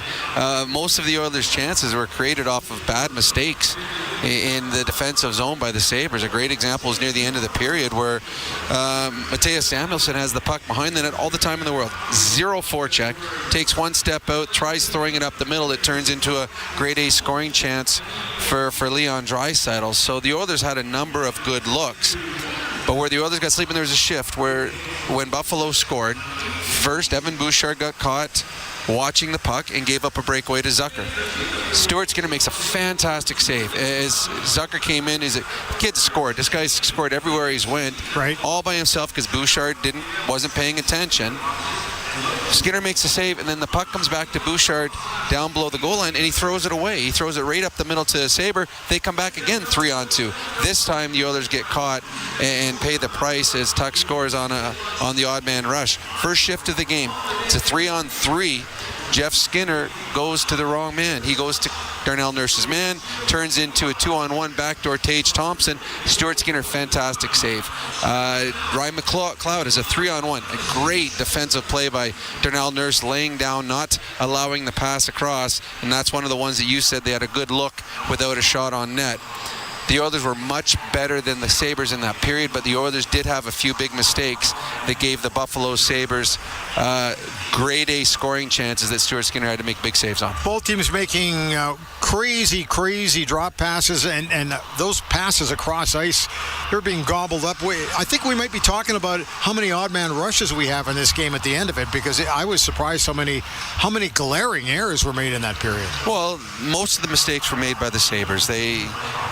The Oilers kept plays alive in the offensive zone, most of it just by pressure. They just pressured the Sabres into making mistakes, and Buffalo has some skill, but what I haven't seen through the first 20 minutes is a sound defensive commitment. Yeah. And the Oilers took advantage of it, and the shots are 12-5. Scoring chances would be in favor of the Oilers. The Oilers got to be careful.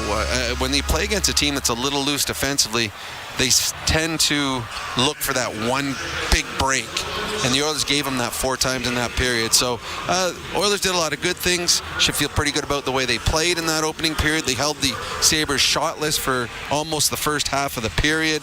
But you want to be careful. There are a few players on this Sabres team that can hurt you. You can't allow them to sneak behind you. Jeff Skinner's got to be feeling pretty good about the way things worked out for him. 17 seconds after the Sabres took the 1-0 lead, he comes back, bangs home a rebound after the Emerson point shot, but you could just see the look on his face. He was so happy to get that. Well, for 2 reasons. One, things have not gone well so far in Edmonton for Jeff Skinner, and he's not having the season that he had hoped for. And 2, it's against his old team, and a team that he had a lot of success with the Buffalo Sabres. You always want to show your old teammates, your old coaching staff, your old management, hey, look what I can still do. So it was a very important goal for the Oilers. In a period that they were the better team, they found themselves down 1-0. And Jeff Skinner talked about it. You need a rebound shift after you give up a goal. And that was a very good shift by the 4th line of the Edmonton Oilers. Get pucks on net, and when you are 4th line players, if the puck goes to the point, you go to the net. Skinner, I think, touched the first one, a little deflection that created the big rebound off the goaltender and then made no mistake. Good for Jeff Skinner, good for the 4th line, and certainly good for the Oilers to be able to be tied after 20. Something happened in that first period that did not happen on Thursday night. The Oilers actually had to kill off a penalty. They did, and a couple looks for the Sabres, but the Oilers penalty killing unit is very good. They don't give a whole lot up usually. The Sabres did have a couple good opportunities. They got a couple guys who can put the puck in the net. They got defensemen that move well on the back end when you got a Dahlin or a Byram. Right. Owen Power's got a big shot. And then you got Tage Thompson. And the one thing you want to do is take away Tage Thompson's shot. He did get one opportunity. He was looking backdoor on Stuart Skinner. Just misses the outside post. Problem is when you miss the outside post, it's going all the way back to your own zone. And it was a clear for the Oilers on that one. Fairly clear. There wasn't a lot of physicality in that first period. The games like that don't tend to have a lot of power plays for or against because it just was a loose period at times for the Sabres, but not a physical period. And I don't expect it looking at both lineups. I think this is a game that the Oilers have if they continue to pressure the defense and the forwards in the defensive zone for the Buffalo Sabres because they just kept turning it around. Just be tenacious, and I think we saw that in the first period. Just get your sticks in passing lanes. Just keep throwing your stick around, just waving it around, and look to deflect pucks to create havoc in the offensive zone because the Sabres turn the puck over and over again. And when you're a team like the Sabres, and we saw the odd man breaks, that means you're flying the zone. So if you turn a puck over in the offensive zone, you're going to have numbers because the Buffalo Sabres forwards have already left their own zone. Therefore, you should have a couple odd man breaks, and that's how the Oilers scored their goal. You mentioned the lack of physicality. It was 7-6 Oilers out hitting the Buffalo Sabres through that first 20. Okay, Rob, thanks. We'll talk to you coming up in the second intermission. Right now, we can tell you it's 1-1 between the Oilers and the Buffalo Sabres. We're going to take a break. At the intermission is brought to you by End of the Row Flooring Centers. Let's Get Flooring. This is your Ford Dealers NHL hockey on the Oilers Radio Network. Score big with the unmatched purity of Clearwater Vodka, the perfect companion for Oilers fans.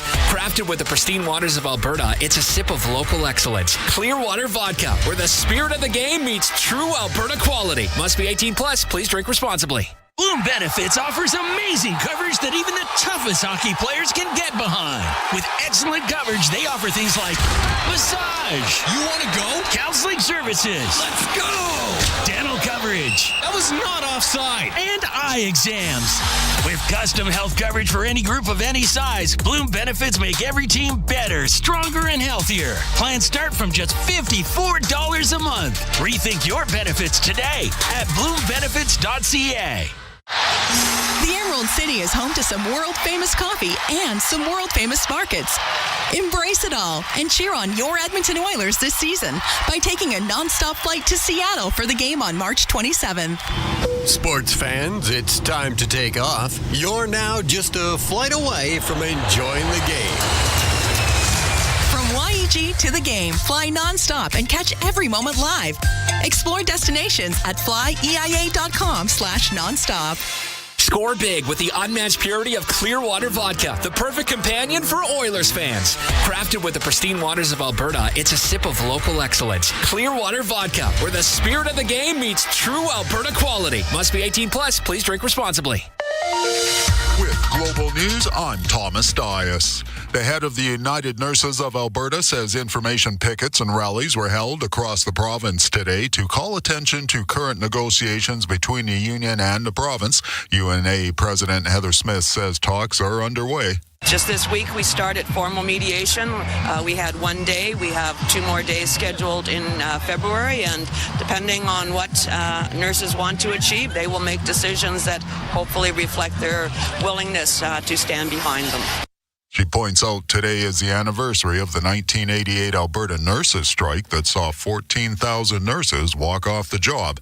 And speaking this morning on 880 CHED's Your Province, Your Premier, Danielle Smith continued to stand her ground when criticized about being in Washington for President Donald Trump's inauguration on Monday. Keep in mind, people seem to forget that I'm also the Minister of Intergovernmental and International Relations. So it's my job to engage with other governments. Smith says diplomacy with the U.S. remains important. News on demand at 880ched.com. From the biggest stadiums to the coziest holes in the wall. From house parties to porch hangs to pride celebrations. From your favorite fuzz shop to your local Indian spot. From noodle bars to sports bars to salsa bars. There's a Molson with your name on it. Canadian Ultra XL. Molson. Everyone in. Must be legal drinking age. Celebrating 70 years in the signage industry, William Huff Advertising is the most recognized name in the game. An in-house, one-stop shop for all of your design, print, and installation needs.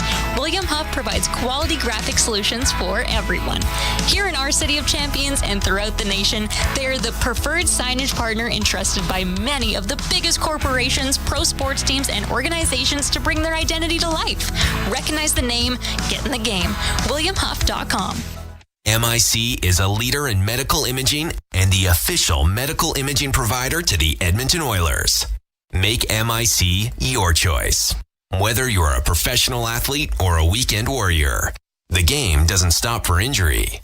MIC's sports medicine imaging specialists can help you get back in the game with a timely and expert diagnosis. Go where the pros go. For a location near you, visit mic.ca. The Intermission, brought to you by End of the Row Flooring Centers. Let's get flooring. Bryn Griffiths back at Rogers Place after 20 minutes of play. We're tied at 1 between the Buffalo Sabres and the Edmonton Oilers.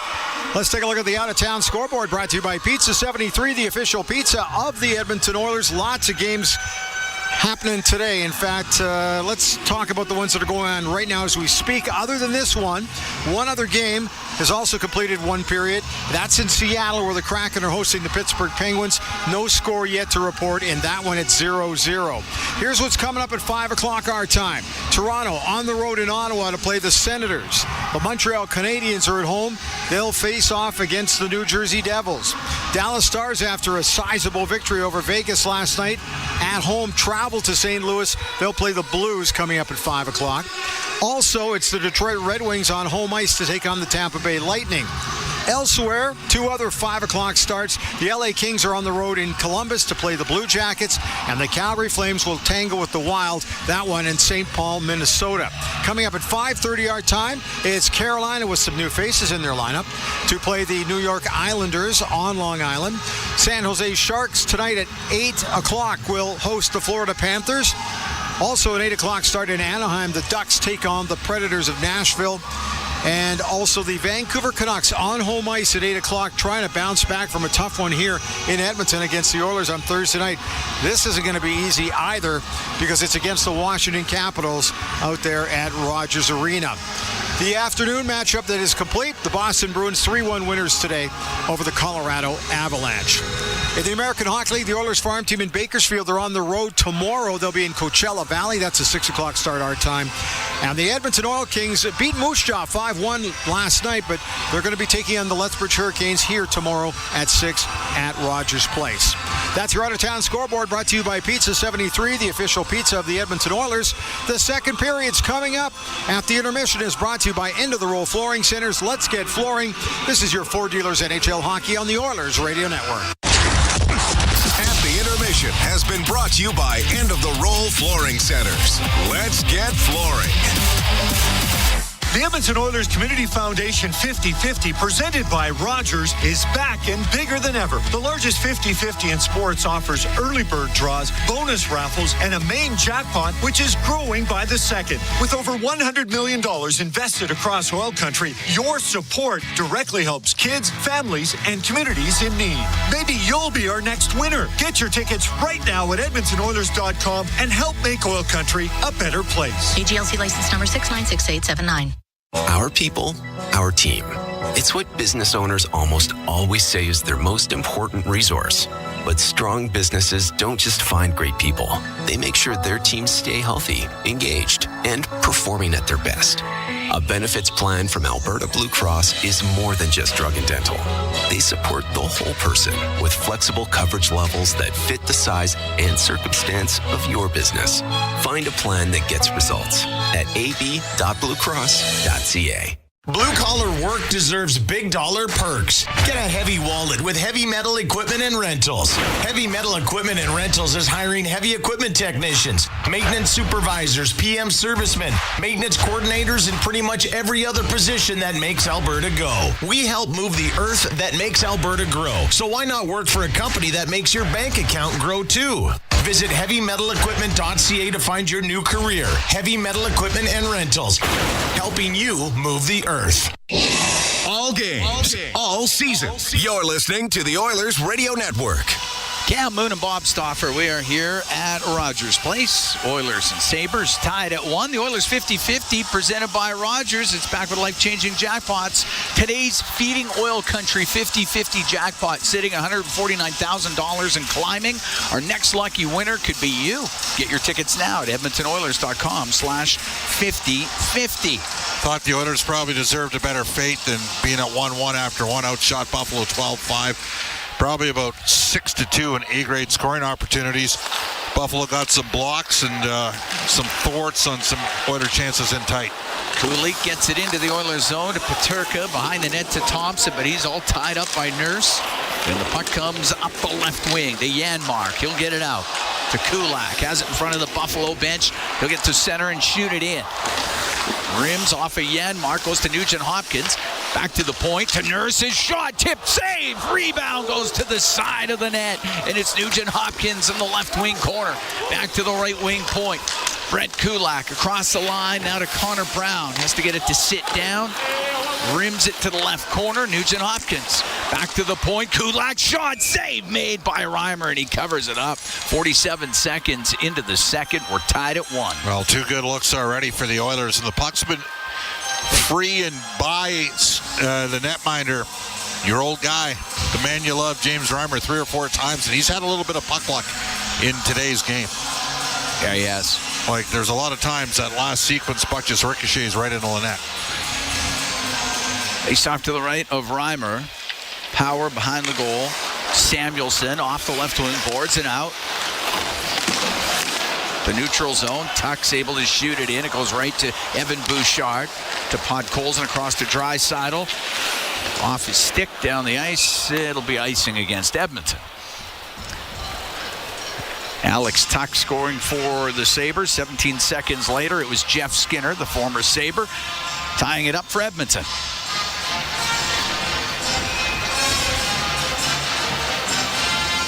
That was in the later stages of the first period. We're early in the second, and the puck goes to the right wing point. Power shot, tipped, but wide of the Edmonton goal. Tuck off the inboards to Cousins.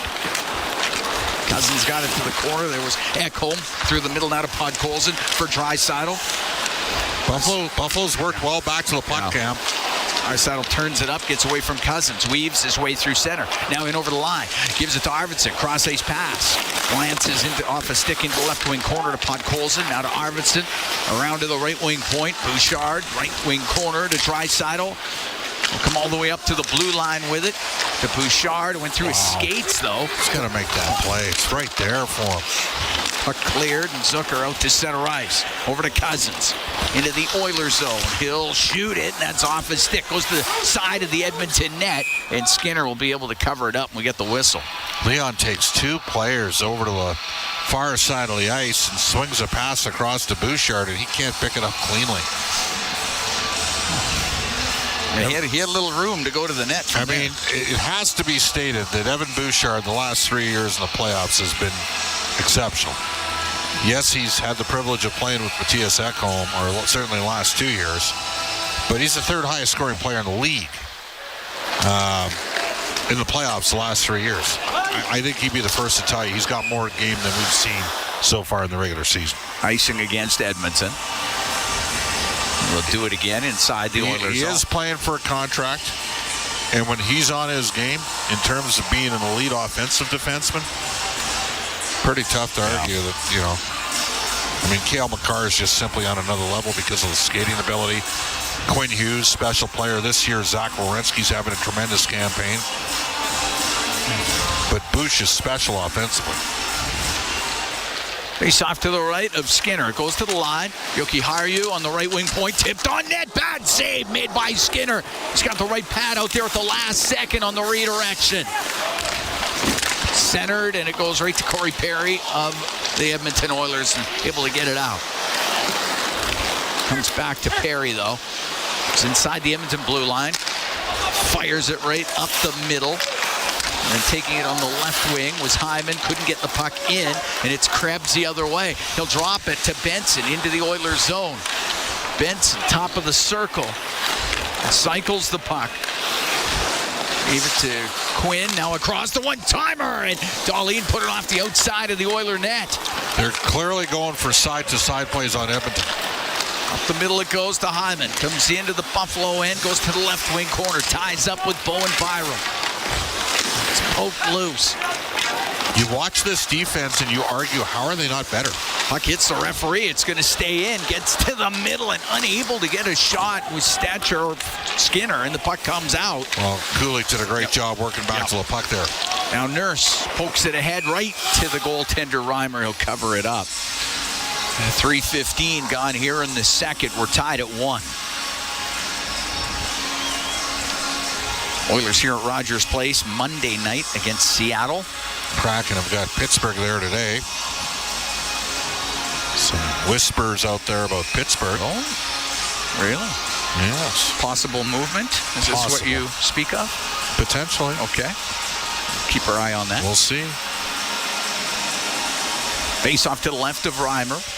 Off the draw, shot that whistles wide of the net by Skinner. And the puck into the corner. Dahlin, he got spun around. Loose puck to Philp. And Philp gets knocked down by Dahlin. Dahlin over to Byram on the left wing side in his end. Can't get it out. Kept in by Kapanen. Goes to the side of the net. Reimer's going to cover it. Well, Dahlin's a strong man because he just turfed Noah Philp. After Philp got inside position of a 50-50 non-call there. It could have been a trip against the Sabres defenseman. Would have seen Philp go to the box. Instead, got back up and dropped his shoulder and knocked Noah on his butt. If you're buying a clue here, Cam, you can tell I like Rasmus Dahlin. Yeah, he's good. I think he's pretty good. Yeah.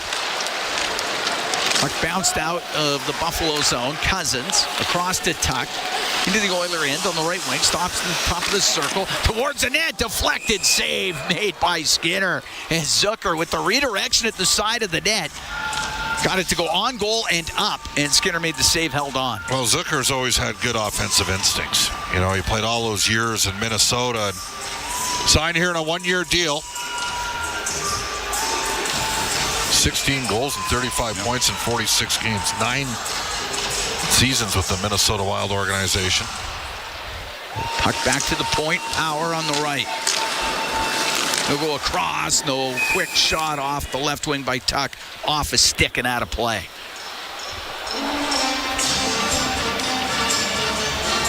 Face-off will be to the right of Skinner.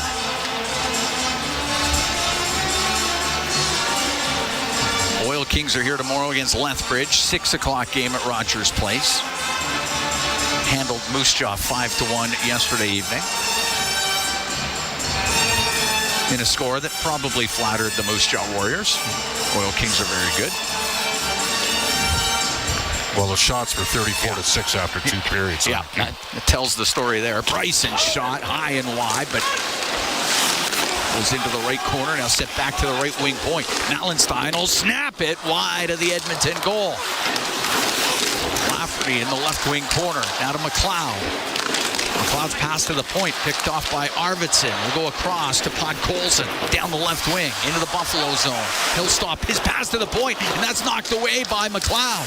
McLeod into Oiler territory, cuts across top of the line. Now to Ballantyne, shot saved by Skinner, and the rebound just knocked wide by McLeod. Draisaitl into the corners, trying to get away from Ryan McLeod. Goes in behind the net, cuts it right up the middle. It's Draisaitl into the Buffalo zone. He's into the slot, got into the left wing corner. Benson picked it up there for the Sabres to Power. Up the left wing all the way down. It should be icing. It will be against the Sabres. Henry Jokiharju was drafted by Stan Bowman when Stan was the GM of the Minnesota Wild. They traded him for the Chicago Blackhawks, and they traded him for Nylander. The not-so-good Nylander, Alex Nylander. And Jokiharju is a pending UFA. He's in the threes right now. Mobile defenseman. Hasn't had a great season. No. You saw him play a bit in the dub. Portland, yeah. Puck to the left wing point. Ekholm to Perry. Put it in behind the net. Power goes into the corner now, trying to find it. Krebs is in there too.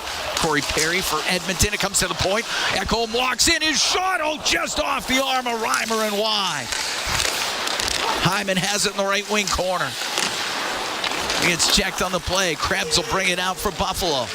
Krebs into the Oilers zone. Cross ice pass. Hits a stick. Goes over to the right wing boards. Down to the right side. Krebs into the corner. Pinned by Henrique. Sent up to the line. There was nobody there for the Sabres. It comes out. And now Hyman knocks down. Hyman's going to go to the box. He got a hooking call as he got caught up in there with Samuelson. Well, that's a 50-50 call each way. The shots are 2-1. We got to do our part to manage the game. And make no mistake, the game on Thursday night, the Oilers got every call. They haven't got a call in this game, and we're 26 minutes into the game. There was a high stick by Nurse that went astray, but there's been 2 or 3 interferences here. You got one team with the puck 2/3 of the game, and they can't buy it. And this is the frustration. The number one puck possession team and the number one offensive puck possession team is 27th in the league in penalties drawn. So Buffalo gets their second power play, and they came close in the first one. Oiler penalty kills brought to you by Napa Auto Parts, proud partner of the Edmonton Oilers. What do they got out here? Philp wins the draw. Emerson got it to the line, but that was kept in. Comes over to Peterka across ice, and before he could get to Thompson, hit an Oiler stick. Nugent Hopkins going to bring it out. He's got Philp with him. Gets to center ice, in over the line to Philp down the right wing. Philp, the shot, the glove save made by Reimer as Noah Philp tried to go short side upstairs. Had a lot of heat on that. That was good luck from R&H. Oilers get the rush shorthanded. They're tied at 1. We're here in the second. That was a good shot. Face off to the left of Reimer. And I like that they shot short side high, because if he misses, it's not getting wrapped around the boards. Off the draw, just put wide of the net by Brown. Nurse, his shot tipped on net by Brown, saved by Reimer. Reimer's on it, Cam. He's had to be. Dahlin out of his own zone. Dahlin lost it at the Edmonton blue line. Janmark broke it up, cleared down the ice by Brown. Minute 20 to go in the power play for Buffalo. Peterka into the Oiler end, gave it to Quinn. Back to Peterka. To the point, Dahlin across. The one-time shot. The glove save made by Skinner off of Thompson as he wired it from the left wing point.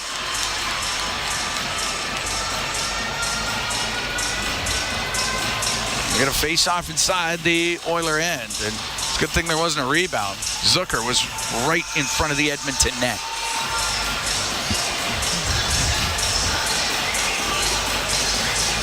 Henrique to take the draw for the Oilers.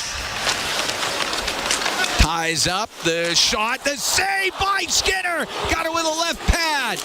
Kulik won the draw and then got the chance. The puck to the top of the circle. Cousins trying to keep it in for Buffalo. He does to Benson on the right wing. Gets tripped up by Ekholm. That was a penalty. Puck to the blue line. Kulik to the middle. The shot by Power doesn't get through. Cousins in the left corner to Tuck. Back to Power on the blue line. He'll walk in a bit. Across to Kulik on the right wing. He's at the top of the circle. To the corner. It swung back to the line. Power will take a wrist shot. And that's tipped wide of the net. Cousins has it left side, top of the circle. Goes down into the left wing corner. Forced into the corner to Tuck on the left side. Over to the right. Kulik will shoot it. Glove save made by Skinner. Snares it out of the air. Is going to hold on to it. 19 seconds left to go in the penalty to Zach Hyman. We're tied at 1 with 7:22 gone here in the second period. As Buffalo getting some zone time here with the power play.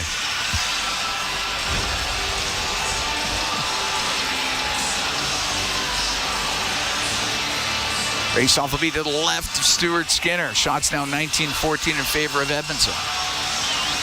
Two righties out here. Phillips going to take the draw on his weak side. Kapanen out there with him as well. Righty against righty. Cousins against Philp. Cousins will win it to the slot. Power will shoot it. Saved by Skinner. Covers that up.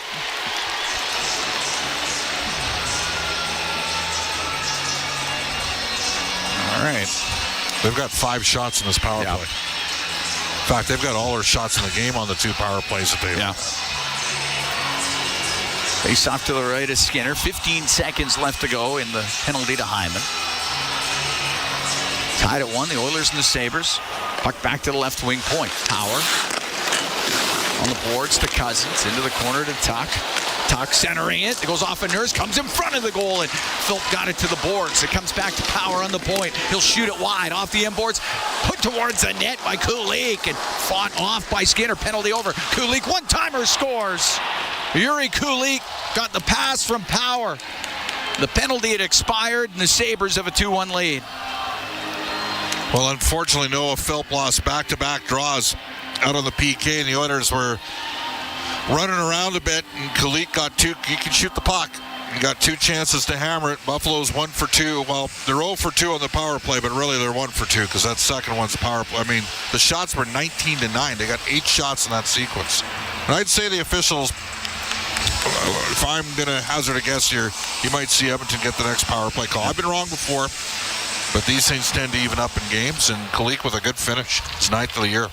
7:46, time of the goal. 2-1 Sabres lead. Right in front of the Buffalo bench. McLeod gave it to Byram, now through the middle. To Lafferty, drops it to McLeod. He'll go to the net. A shot, save made by Skinner, and the puck goes to the left wing and then chopped over the glass and out of play.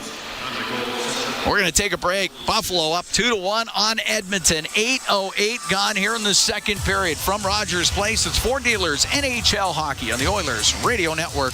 Oil Country, you never miss an Oilers game. Join your fellow fans at Molson Canadian Oil Country headquarter locations every game day. Visit oilcountryhq.com to find out where you can enjoy the game next with a pint of Molson Canadian, the official beer sponsor of the Edmonton Oilers. Hey folks, Paul Brandt here. I love being an Albertan, and I love Ford trucks. And I know that like hard-working Albertans across this great province, there's a Ford truck for everyone. Like Super Duty. It's what I like to call a workhorse. A truck built for heavy-duty performance and getting the job done. Now that's a truck to live and work by. So whatever you're working on, you'll know that the 2024 Ford Super Duty's got the goods. Get yours today at your Alberta Ford dealer. Just tell them PB sent you. Rogers is Canada's fastest and most reliable internet. We're made for Oilers fans. You can stream Brown's scoring down in the basement. And there it is! Watch Leon light the lamp in the living room. Spectacular! Connor scoring in all corners of the house. And Nurse notching a game winner in the nursery. Very quietly, of course. Rogers, proud partner and fan of your Edmonton Oilers. Edmonton comes all the way back! Oil Country, you never miss an Oilers game. Join your fellow fans at Molson Canadian Oil Country headquarter locations every game day. Visit oilcountryhq.com to find out where you can enjoy the game next with a pint of Molson Canadian, the official beer sponsor of the Edmonton Oilers. Listen on air, online, and on the Radio Player Canada app. This is the Oilers Radio Network. 2-1, Sabres lead the Edmonton Oilers. Yuri Kulik with the goal, 9th of the year. That's 7:46 from Power and Cousins. The only goal here in the second period. It was Tuck for the Sabres in the first. Jeff Skinner for Edmonton.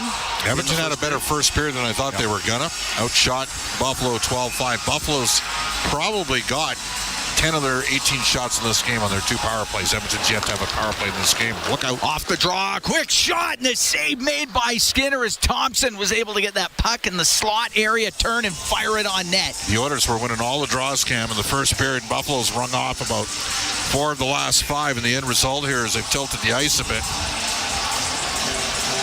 Part of the reason they're up 2-1. Draisaitl against Kulich. This time Draisaitl wins it. Flipped out by Bouchard. Byram on the right to Kulich. Unable to get it past Ekholm. Puck gets through the middle. Now Podkolzin comes in down the right wing. Goes to the right wing corner. To the point to Bouchard. Across to Ekholm. A snapshot. Glove save made by Reimer.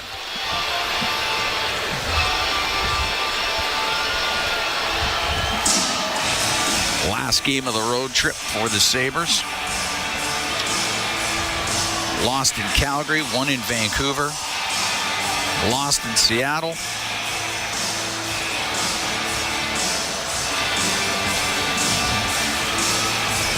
Face off to the right of Reimer. Draisaitl now out with Perry and Hyman. Draisaitl goes to the left point, goes off a Nurse. Cousins will get it out to Zucker down the left wing into the Oiler end. Then he mishandled it, and Draisaitl strips him of the puck, and he'll come out to center ice. Right wing, got the puck to Hyman, across to Perry, to the middle. Glove save made by Reimer as Corey Perry with a glorious opportunity. Edmonton's had some great looks. Reimer's given them a real good start. Talking to some of the people around Buffalo, they haven't been super stoked with Ukko-Pekka Luukkonen, who has a significant negative goal saved above expectation. It's not that bad. It's at minus 4.3. Reimer's in the plus side of the ledger since coming over to Buffalo. Devin Levi was supposed to be the goalie of the future. He's had a tough start. He's down in the minors. Luukkonen had played 7 of the last 8 as the puck dumped down to the Edmonton zone. First game for Reimer since January 4th. He's looked good. He's had a good start. Power at his own blue line. Might have lost it. The puck goes into the left wing corner.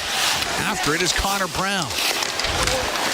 Goes off of Brown. He'll get it out to Janmark. Give it on the left wing to Nugent Hopkins. Down to Nurse. He'll shoot it. And that one hit Brown and comes out to center ice.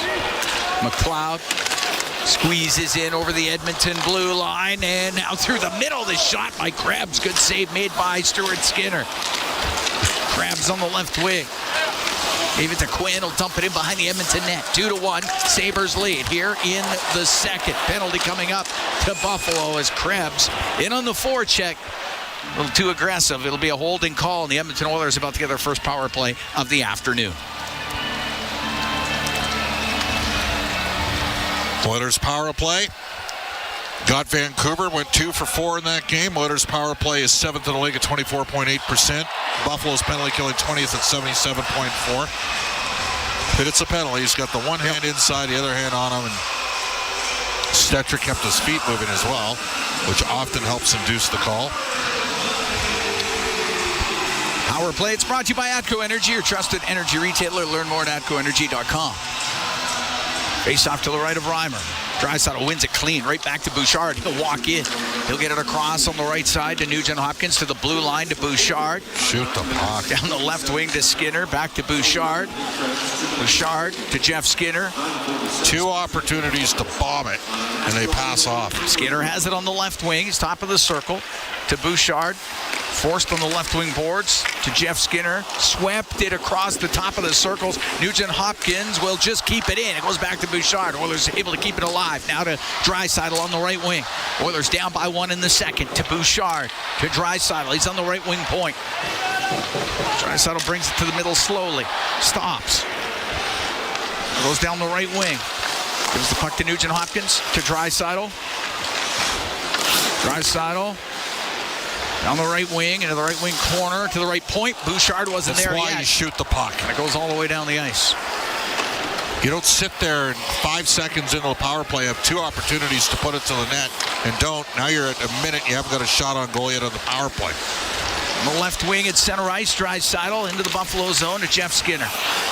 Skinner against the boards. Malenstein had him tied up, and Benson will get it out. Stuart Skinner out of his net. Leaves it to Bouchard with 39 seconds to go in the man advantage. Oilers are down 2-1. 8:49 to go here in the second period. Hyman stick craters at center ice. Power with the puck. And maybe a potential breakaway pass. The shot off the post by Malenstein. Malenstein walked in and put it right off the outside of the post. Corey Perry in behind the Edmonton net. Up the right wing to Arvidsson. He'll get to center. Now to Nugent-Hopkins. Into the Buffalo zone. Left wing to Perry. To the point. The shot. Gloved by Reimer. Probably going high and wide. And Nurse put it on goal. We'll get the whistle. 7 seconds left to go in the penalty to Krebs. This Buffalo, great chance shorthanded. Bouchard right off the draw had a chance. Top of the face-off circle. Nugent-Hopkins open on the right flank. And instead, and I'm sorry, if you don't have Connor McDavid on your power play, you don't pass up shot opportunities. It's that simple. It's tough enough to pass it in the league with the world's best player. Puck goes to the right wing point. Ekholm over to Nurse. He'll walk in a bit, get it to the slot off the stick of Arvidsson. No penalty over. Long pass, breakaway pass to Krebs out of the box. The shot pad, save made by Skinner off of Peyton Krebs. The puck in the right wing corner. Stuart Skinner comes up huge for the Oilers. Arvidsson will get it out, give it to Ekholm. Oilers down by 1 here in the second. 7:52 to go in the period. Puck into the Buffalo zone. Goes to the right wing point. Matthias Ekholm. He'll play it cross quarter. Edmonton makes some changes. Sent out by Byram, but in early was McLeod. That's offside against Buffalo. We're going to take a break. 2-1. Sabres lead the Oilers with 7:41 to go in this second period. From Rogers Place, it's Ford Dealers NHL Hockey on the Oilers Radio Network. Did you know the RCMP polices over 99% of Alberta's landscape? From the oil sands to the Rockies to the prairies, the RCMP has a province covered. Providing policing services to more than 1,700 communities and with over 150 career specializations, the Alberta RCMP has something to fit everyone's goals and lifestyles. Visit rcmpcareers.ca and take the next step towards your career with the Alberta RCMP. A message from the Government of Canada. From your home to the ice rink, ATCO Energy is there. As the official energy provider of Rogers Place, we're also proud partners of the Edmonton Oilers. ATCO Energy, powering your place. Customers are free to purchase natural gas services or electricity services from a retailer of their choice. For a list of retailers, visit ucahelps.alberta.ca or call 310-4822. When it comes to your new home, nothing should stop you from getting exactly what you want. Coventry Homes puts your needs front and center. They won't dig past your questions about customization, and making changes won't get you sent to the penalty box. With their customizable designs and flexible options, your game-changing home is within reach. Score big with flexibility. By Coventry Homes, the official builder of the Edmonton Oilers. All games, all season. You're listening to the Oilers Radio Network. 7:41 to go in the second period. 2-1. Sabres lead the Oilers. Cam Moon along with Bob Stauffer here at Rogers Place. Kulik and Tuck have scored for Buffalo. Jeff Skinner has the Edmonton goal. Face off in the Sabres zone to the right of James Reimer. Edmonton's been real good in second periods all year. This has been a second period dominated by Buffalo, and the turning point was the two power plays. Buffalo had a great power play, created lots of looks. Oilers had a couple chances too on that power play, and then while they were on the PK, and then conversely, the Oilers got a power play, passed off 2 shot attempts in the first 10 seconds and never got recalibrated to make plays. Draisaitl get the pass out. The shot by Kapanen off the glove of Reimer. It's along the right wing boards in the Buffalo zone. And out with it to center ice. Peterka to Thompson into the Oiler end left wing. Taken along the boards. As Draisaitl knocks down Thompson. Puck comes free. Ty Emberson behind the Edmonton net. Brent Kulak. Kulak up the left wing. At center ice, he'll shoot it in. Little rim on the right. Peterka to Dahlin behind his net to Jokiharju, who couldn't handle the pass. Puck gets to the middle. It's cleared out by Tuck. It won't be icing. Stuart Skinner's going to have to play it. Peterka was way down into Edmonton territory. Puck cleared by Ekholm.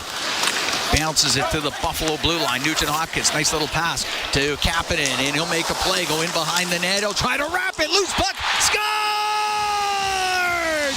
Ryan Nugent Hopkins was in the right spot at the right time, and this game's tied at 2. They're going to challenge this Buffalo because Corey Perry may have had the right pad of James Reimer. Right now, Lindy Ruff and his staff are looking down at it. Kapanen with a reverse pivot in tight. Perry drove the lane. Oh, no. Well, I don't know how they can prove that. They're looking. See, they're having a conversation here, Cam.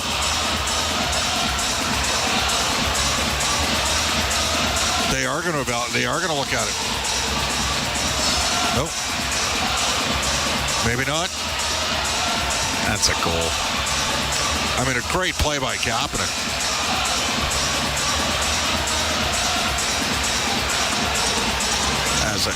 Great play. He's sending them over.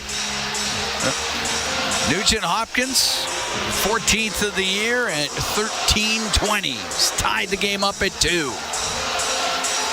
They took a look at it, decided not to. Great play by Kapanen.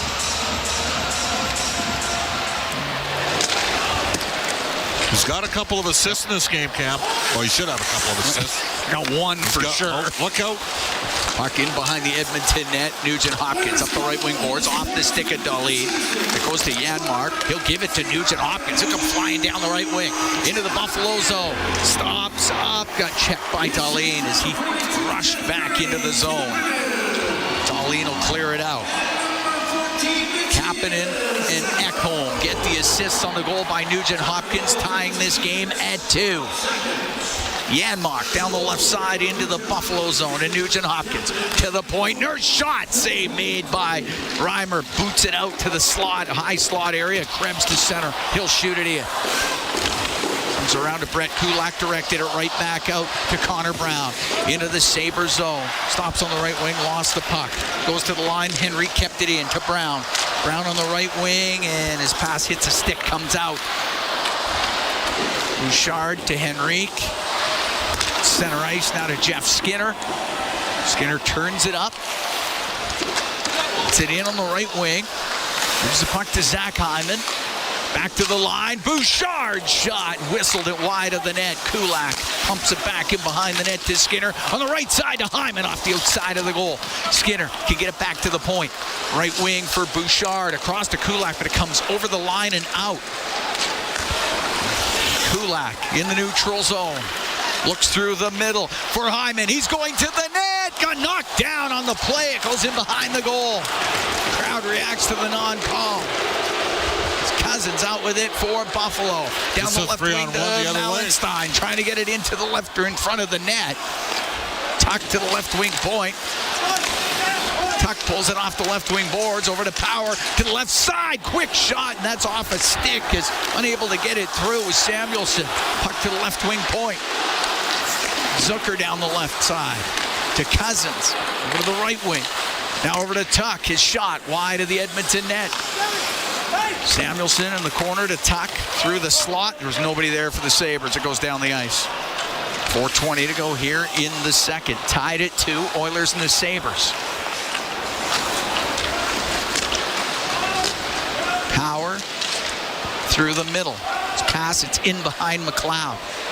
It's into the Oilers zone. Philp up the right wing. That's not going to get out. It's going to get to the line. Podkolzin, though. Goes cross ice to Arvidsson. Arvidsson into the Sabres zone left wing. Down the left wing boards into the corner for Philp.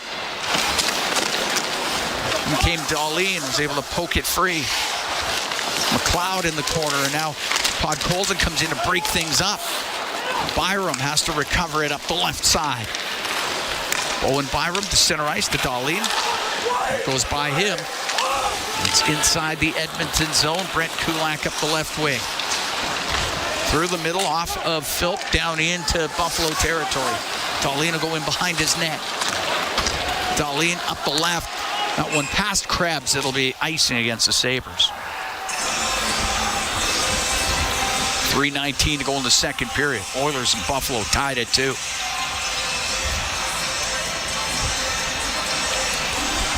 What do you think? Should there have been a penalty there on Bryson? He had the stick. Well, I don't know. Yeah. If you're a Sabres partisan, you're thinking it's a pretty good defensive play.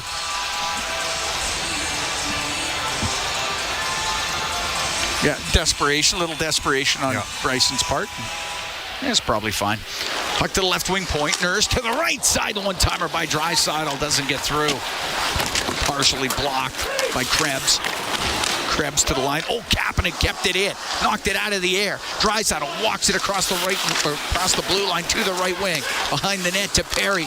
Perry to the left wing corner. Dropping it to Kasperi Kapanen. Up to the top of the circle. Gets to the blue line, and Thompson's able to get it out for Buffalo. That was a penalty, man. Now Kapanen. Left wing to Ekholm. He'll shoot it in. Reimer will set it. And give it to Byram. Byram off the boards and out. Ekholm bouncing it, or lifting it, and Dahlin will bring the puck in down the left wing. We'll go in behind the net. Nice job defensively. Kulak just pushed him right off of it. Gets it out to center ice to Draisaitl. Into the Buffalo zone. Draisaitl to the right wing, centering pass. Here's Kulak. And the shot by Kulak, and that was stopped by Reimer. As Kulak followed it all the way up. Now through the middle. Kulak couldn't get it to Brown. Comes across to Bouchard, left point. His shot, he ripped it just wide on the short side. Tied at 2:05 to go in the second. Bouchard on the right wing point. Down the right wing in front of just off the stick of Nugent Hopkins. Puck back to the point. Brett Kulak to Nugent Hopkins. His shot, and the save made by Reimer held onto it. What a look from Bouchard to Nugent Hopkins. Oilers have ramped it up. We got 1:52 to go here in the second period. Oilers and Sabres tied at 2. From Rogers Place, it's Ford Dealers NHL Hockey on the Oilers Radio Network. At Sobeys and Safeway Liquor, they recommend pairing locally distilled spirits and their ice-cold beer selection with... And Oilers win! Sobeys and Safeway Liquor, proud partners and fans of the Edmonton Oilers. Please enjoy responsibly. When the Oilers are on the ice, the big hits are a part of the game. But they shouldn't be a part of your drive. If you've been injured in a car collision, let James H. Brown & Associates and their over 200 years of combined injury law experience help you. Locally owned and proud Edmonton Oilers fans, James H. Brown & Associates is ready to support you with their unrivaled experience, unrivaled results, and unrivaled commitment. When accidents happen, head to jameshbrown.com. Our people, our team. It's what business owners almost always say is their most important resource. But strong businesses don't just find great people. They make sure their teams stay healthy, engaged, and performing at their best. A benefits plan from Alberta Blue Cross is more than just drug and dental. They support the whole person with flexible coverage levels that fit the size and circumstance of your business. Find a plan that gets results at ab.bluecross.ca. At Sobeys and Safeway Liquor, they recommend pairing locally distilled spirits and their ice-cold beer selection with... And Oilers win! Sobeys and Safeway Liquor, proud partners and fans of the Edmonton Oilers. Please enjoy responsibly. Listen on air, online, and on the Radio Player Canada app. This is the Oilers Radio Network. Here at Rogers Place, Cam Moon along with Bob Stauffer. We are in the Legacy Heating and Cooling broadcast booth. Legacy Heating and Cooling, home and no payments, no interest for 1 year. Tied at 2, the Oilers and the Sabres. 1:52 to go in the second period. Good game.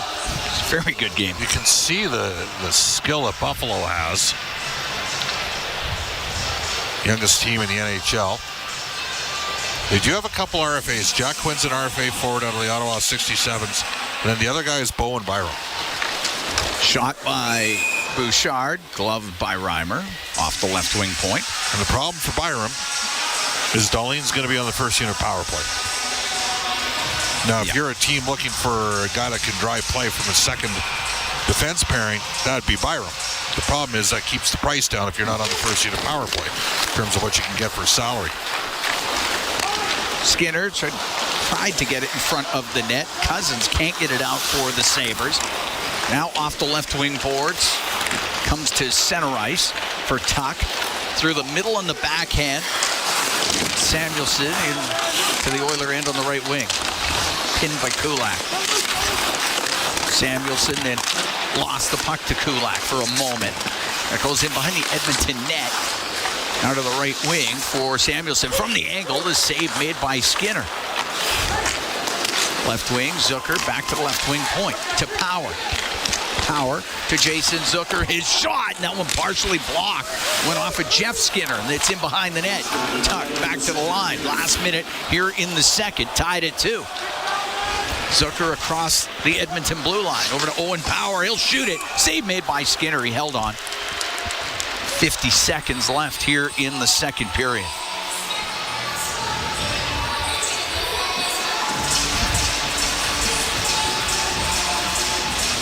But you can see with this Buffalo team why their numbers.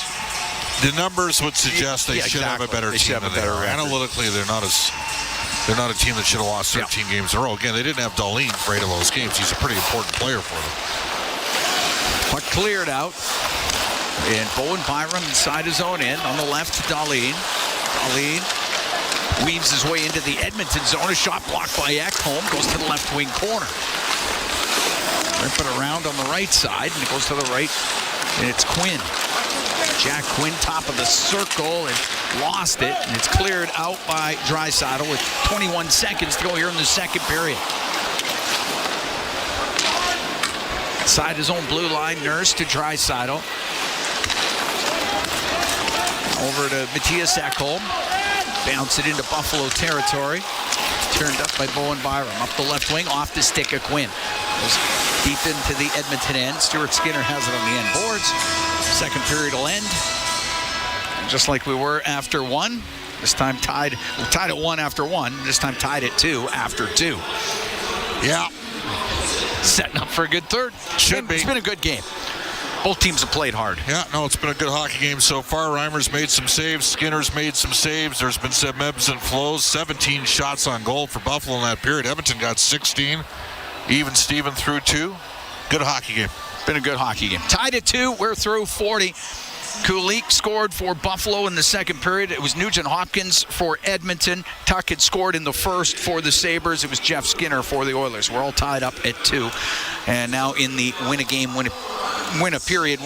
mode here for both these teams. Tied at 2 after 2. The Oilers and the Sabres. Bryn Griffiths, Rob Brown. They're going to have the second intermission for you when we come back from Rogers Place. It's Ford Dealers NHL Hockey on the Oilers Radio Network. Experience the exciting casino action at 3 Century Casino locations: Edmonton, St. Albert, and Century Mile. Dine at one of their amazing restaurants featuring daily specials. Take in the ultimate game day experience at the Century Sports Bar and Lounge. Check out the best in live entertainment at any amazing location. Plus, enjoy a great selection of casino gaming options and off-track betting. Feel the thrill of live horse racing at Century Mile Racetrack. Don't miss a second of the action at Century Casino. Come for the action. Stay for the fun. Stay connected with your community and enjoy the latest updates and exclusive access to concerts and events by becoming an 880 Ched Insider. Don't miss out on a single moment. Sign up now at 880ched.com and click on Ched Insider Newsletter to become a vital part of Edmonton's premier news and talk community. 880 Ched, Edmonton's news, today's talk, where Edmonton stays informed and entertained today and every day. At the intermission, brought to you by End of the Row Flooring Centers. Let's get flooring. Bounces it to the Buffalo blue line. Nugent Hopkins, nice little pass to Kapanen, and he'll make a play. Go in behind the net. He'll try to wrap it. Loose puck. Scores! Ryan Nugent Hopkins was in the right spot at the right time, and this game's tied at 2. And that's our Highlight Zone, brought to you by Century Casinos, all in, all games, all season. Century Casinos with 3 great locations in Edmonton and St. Albert, and also right next to the Edmonton International Airport. Welcome to the Winter Zone. Welcome to the second intermission. Bryn Griffiths along with Rob Brown. We're back at Rogers Place. We're all tied up at 2 after 40 minutes of play. Rob, your thoughts on that? It was a bit scrambly at times, but it was still entertaining, but it's 2-2. Well, usually really entertaining games are entertaining for fans and media, but not as entertaining for a coaching staff. Yeah. I thought that was a very loose, well, you know what, the first 40 minutes has been a very loose defensive game by the Oilers. They've given up 3 breakaways in this game. It's a 2-2 tie, and Stuart Skinner has stopped all 3 breakaways. So there's been 3 breakaways given up. They've given up odd man breaks, 2-on-1s, 3-on-2s. This isn't normally how we see the Oilers play. They limit the odd man breaks against them. So defensively, the Oilers have not been as stalwart as they usually are, and allowed a Buffalo team that themselves are very loose a chance to stay in this game. Buffalo, on the other hand, they're making big mistakes as well, but they're flying the zone and they're looking for the odd man breaks, and they've caught the Oilers a number of times thus far. So both goaltenders have made big saves, both teams have made big mistakes, and we as fans have been able to appreciate a very high event game through 40 minutes.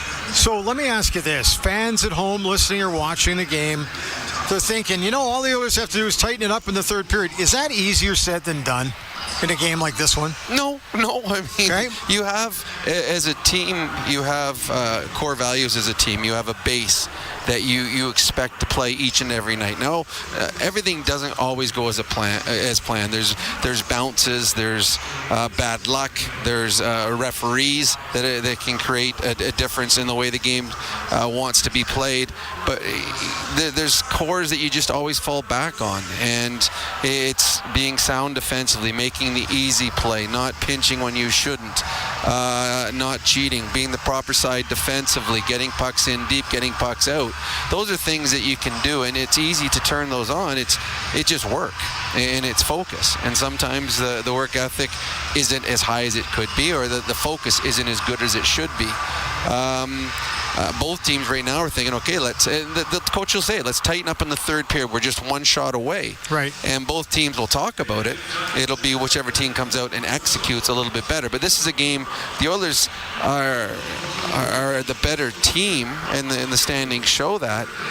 But they have not played according to script as we usually see them. They've given up way too many chances again. Stuart Skinner's had been way too busy in this hockey game facing grade A scoring chances, and a lot of them are just from mistakes made by the Oilers defensively. Shots on goal in that period actually 17-17, so the Oilers carrying according to the official stats, a 29-22 shots advantage after 40 minutes of play to tie this thing up at 2. It just seems to me that every time I see a line, it's really noticeable for me for the Oilers, and they're pretty quiet for a couple of shifts, and it seems to be moving around a little bit. You seen one line that's a little more dominant than any others for the Oilers so far? Well, in all honesty, there hasn't been a line that has stayed together through 40 minutes. Well, you certainly changed it up with about the 11-minute mark. Well, they've been going all through it. There's been times where Leon, when you got two greats on the same team, sometimes you get them confused. That happens. Leon started with Arvidsson Pikolzin, then he played with Hyman and Perry had a fantastic chance. That was a save that Reimer made. I don't think Reimer saw it. I think Perry just hit the glove. But Leon played with Perry and Hyman. Then Leon was out there with Kapanen, and who was the other guy he was on that shift with? He was out with Kapanen and Philp at one point too. So it's been all over the map, and that's the one thing that we've seen with Knobloch. If he doesn't think something is working, he will change it quickly. So in all honesty, I haven't seen a line out there that has stayed together for more than 3 or 4 shifts. The Oilers have created scoring chances. That hasn't been an issue. They got 27 shots now through 2 periods. They're getting chances. The problem is the Oilers have given up too many, and that's not what has made the Oilers successful since mid-November on. They've been a very good defensive team, and tonight I don't think they've been as good defensively. They've just got great goaltending from Stuart Skinner. The longer this goes tied at 2, does that maybe slide a little bit of an advantage to the other team, the Buffalo Sabres today, or no? No. Anytime a game is tied late in the game, I always look to the team that has the better players. The Oilers got Leon. He's the best in the league this year, so he only needs one opportunity. What it does do, though, when a team is lower in the standings as Buffalo is, coming in as last in the Eastern Conference, the longer they're close, the more interest they have. There's been a lot of games the Buffalo Sabres have probably played this year where going into the third period, they've been down by multiple goals, and they know that those games, they ain't coming back. But when they're now in a game where they're tied going into third in Edmonton, the best of the West, they're thinking, all right, here's our opportunity. Yeah. So there's an interest level right now in the Buffalo dressing room. I think you saw that in the second period. The Sabres weren't good in the first, but they were tied 1-1. All of a sudden, the second period, like, okay, let's have some belief. And they were very good in the second period. 17 shots on net. They had the breakaway chances. The Oilers at one point, when they were just down 1, they were fortunate to be just down 1 at that juncture. The saves that Skinner made on the breakaways allowed the Oilers to find a way to get back into this, and Nugent Hopkins with a big goal to tie it up. I would expect both teams I would hope both teams would be a little bit better defensively in the third period, but we have seen big mistakes, and usually a big mistake is what costs the team a victory, and tonight we'll see if that's the case in the final 20. I will admit I have not seen a lot of Buffalo games on television this year. This is our first real look at them. If they could improve in one area, do you think that would, or they need to improve in a lot of areas before they start making a move? They've got some talent there. They got skill. I just think they're loose in their own zone. Right. They give up a lot of chances. They turn the puck over. They turned the puck over on Nugent Hopkins' goal. They had control of the puck, and they turned it over through the neutral zone, which gave the Oilers free access to their own zone. To me, their puck management, I don't think, is as good as it should be or could be. So that, to me, is what the biggest thing that I see out of the Buffalo Sabres. Now, I've only seen them a total of 20 or 40 minutes this year. Yeah. It could be completely different, game in, game out. But yeah, I think that they turn the puck over too much, and that you can't do that against a good team. And the Edmonton Oilers are a good team. Talked to a few of the people who travel with the Sabres, and they said the theory "shoot yourself in the foot" has applied very effectively for the Sabres. They just keep finding ways to not get it done, and we'll see what happens. Rob, we'll talk to you after the game. We'll take a break, and then we'll come back. We'll take a look at the out-of-town scoreboard. We can tell you it's 2-2 after 2 from Edmonton. Yeah, let's see what we've got. At the Intermission is brought to you by the End of the Roll Flooring Centers. Let's get flooring. This is your Ford Dealers NHL Hockey on the Oilers Radio Network. Hey, Edmonton. Big moves need big talent, and AMJ is your go-to partner. For all local residential and commercial relocations, AMJ delivers a smooth, stress-free experience. AMJ, your team for every move. Contact your local branch today. When was the last time your electricity and natural gas provider made you feel like this?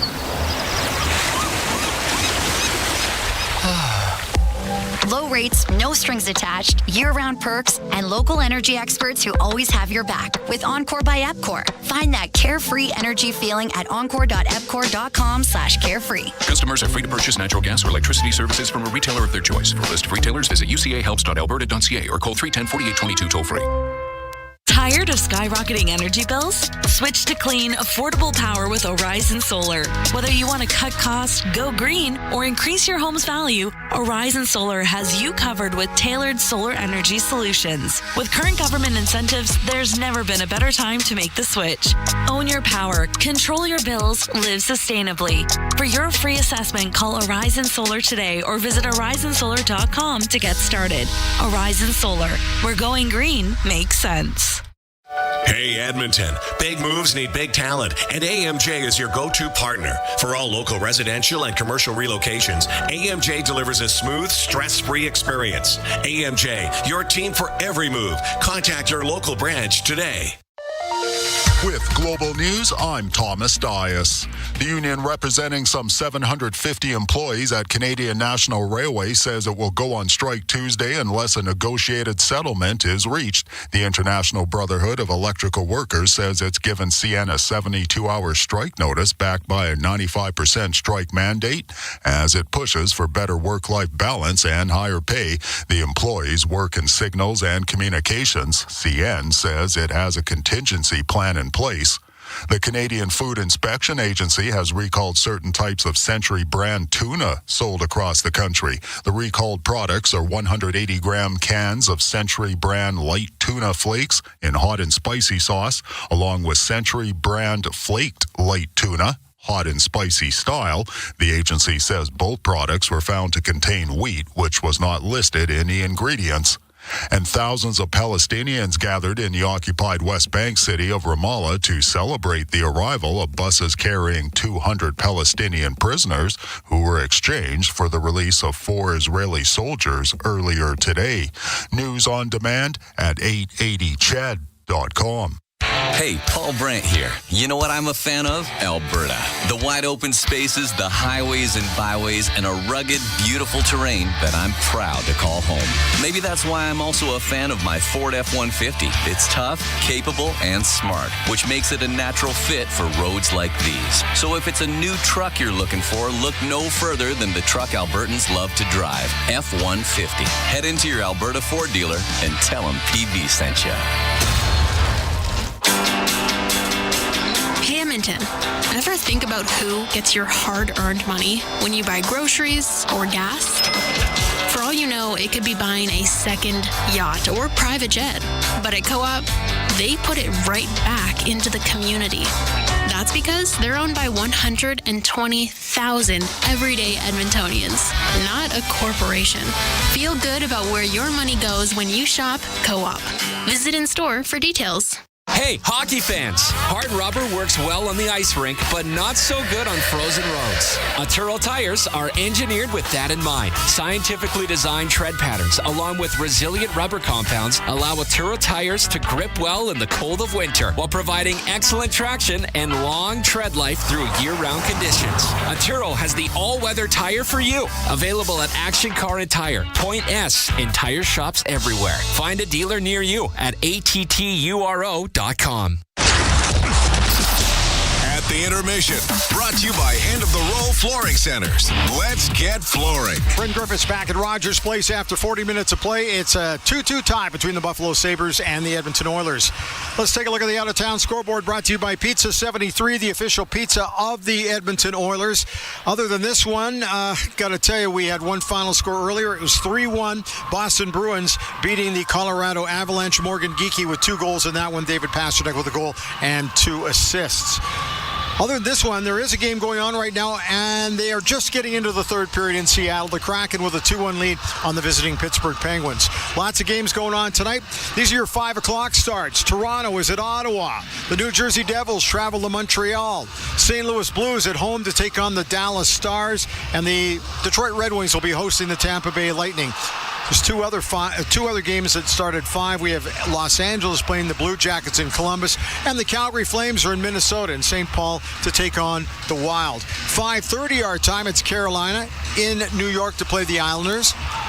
And then all the other ones are late starts, 8 o'clock. 2 of them, actually all 3 of them are 8 o'clock starts. San Jose Sharks hosting the Florida Panthers.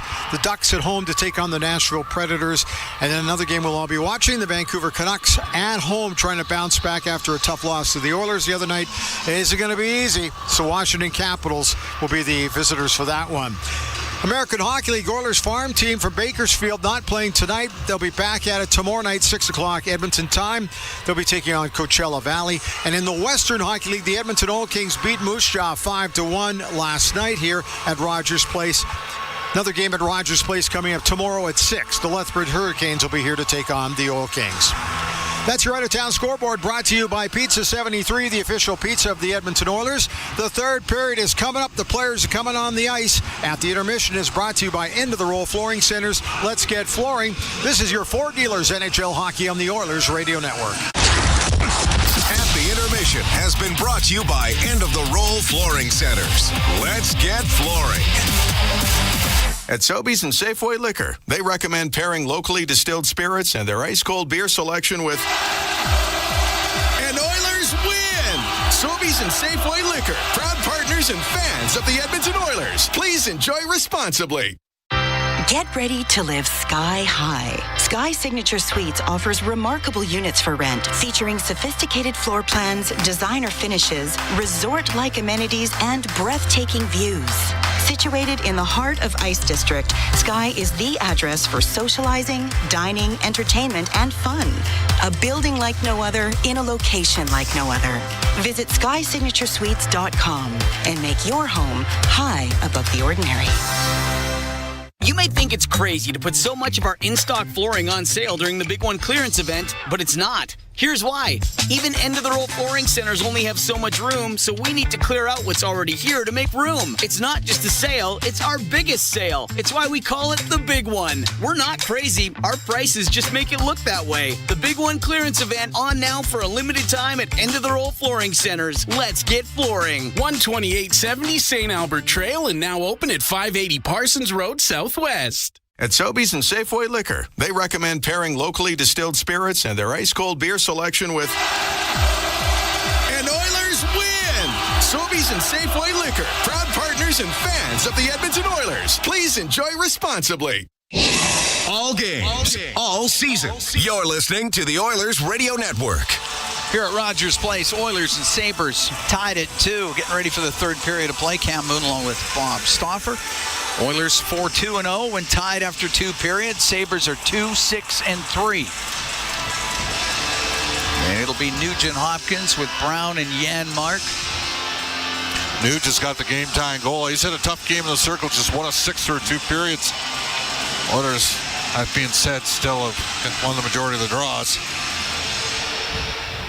Nugent Hopkins wins that one. It goes to Nurse, and he'll come down the left wing into the Sabres zone. Cross-ice pass, picked off by Dahlin. He'll clear it. It'll be on net, so it won't be icing. Brett Kulak wheels out from behind the Edmonton goal. Gets to center ice to Nugent Hopkins, and it hit Janmark and brought in on the offside.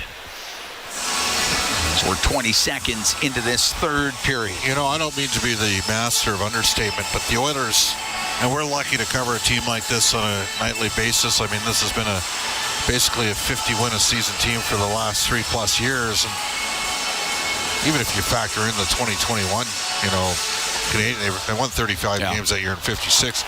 But they're not quite the same without Connor McDavid. I think it's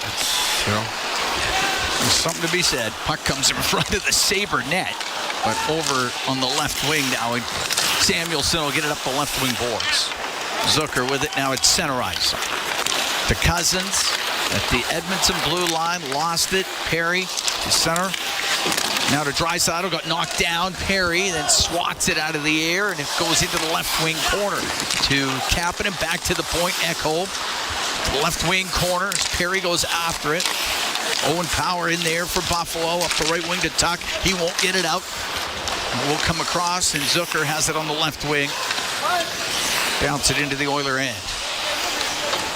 Matthias Ekholm, left wing corner now. Take it in behind the Oiler net. Out through the middle is Ekholm. The left wing for Jeff Skinner. Off the left corner boards in the Sabres zone. Bryson around, but it'll go right to Jeff Skinner. Now to Adam Henry. Right wing corner for Hyman. Just went off the heel of his stick. Sent up to Quinn. He's able to get it out for Buffalo. Skinner got it to the blue line. Bryson to Yoki Haru. Yoki Haru then cutting to the middle. To Quinn on the left wing. Off the left wing boards into the Oilers zone. Emberson tried to get it up the left wing. That doesn't work. It goes near the top of the circle. Does come out, though. Dahlin back into his own end for Buffalo. 2 minutes into the third period. Oilers and Sabres are tied at 2. Dahlin on the left for Byram. He'll dump it in. Off a Nurse goes in behind the Edmonton net. Now on the right wing, Philp off the right wing boards and out. Dahlin to his partner Byram. This is the third straight shift for Philp with Arvidsson and Podkolzin. Puck goes into the Edmonton zone in behind the goal as Nurse rimming it. Dahlin kept it in, put it towards the goal, but off the outside of it. Brett Kulak on the right wing. There's nowhere to go with it. Has to try the left side. Podkolzin's got to come back and get it. Podkolzin pitched upon by Samuelson. Puck comes free in the corner now out to the middle. The shot and the save made by Skinner. The opportunity there by Kulik. And Podkolzin on the left wing boards. Kulik's right on him. Philp gets a loose puck to Brett Kulak. Goes in behind the goal now up the right wing. Slang could use a change here. The right side to Arvidsson. Into the Buffalo zone. Stops on the right wing boards. Swings it around to the left. Ekholm in from the blue line. Puck kept in. Matthias Ekholm up near the left wing point. Tuck's able to get it out. We'll give it to Dylan Cousins now to Zucker down the left side. Shot save made by Skinner. Zucker with the chance to pass to the point. Nobody there for the Sabres. And Connor Brown will get to it down the right wing. Hammers it on net and a save by Reimer. He'll cover it up. 3:25 gone here in the third. Tied at 2. The Oilers and the Sabres. Well, Connor Brown could use a bounce right now. He had a good stretch there for a while for the Oilers, but he has not scored in Edmonton's last 17 games. And the other guy on his line, Matthias Janmark, hasn't scored in 36. Oilers could use a bounce going there. Their way to get those guys going. Face off to the left of Reimer. By the way, Leon Draisaitl's just 1 point behind Nate McKinnon for the NHL scoring lead. Empty net points this year for McKinnon, 8. For Draisaitl, 2. Why do I have the feeling that Kucherov's going to end up leading the league in scoring? Puck sent up the left side for Krebs. He got knocked down by Ekholm. It goes into the Edmonton zone. Ekholm up the right wing to Kapanen. Cuts to the middle at center. Now into the Buffalo end, down the left wing. Try to play him back into the slot. Gets picked off. Chris Knobloch's playing a hunch here, Cam. Power to center. Now Bouchard through the middle to Perry. To Draisaitl. Trying to get it back to Perry, but it's broken up. McLeod then pressured by Perry, who steals it. Perry's pass to the middle off a skate, kept in by Ekholm. Couldn't get a backhand towards the net. Power will get it out. Down the left wing to Thompson. He's going to drive towards the net. Oh, that's hammered off his stick by Matthias Ekholm. Great defensive play and a penalty coming up. It's going to be a hooking call against Kapanen in the corner. And the Sabres will go in the power play.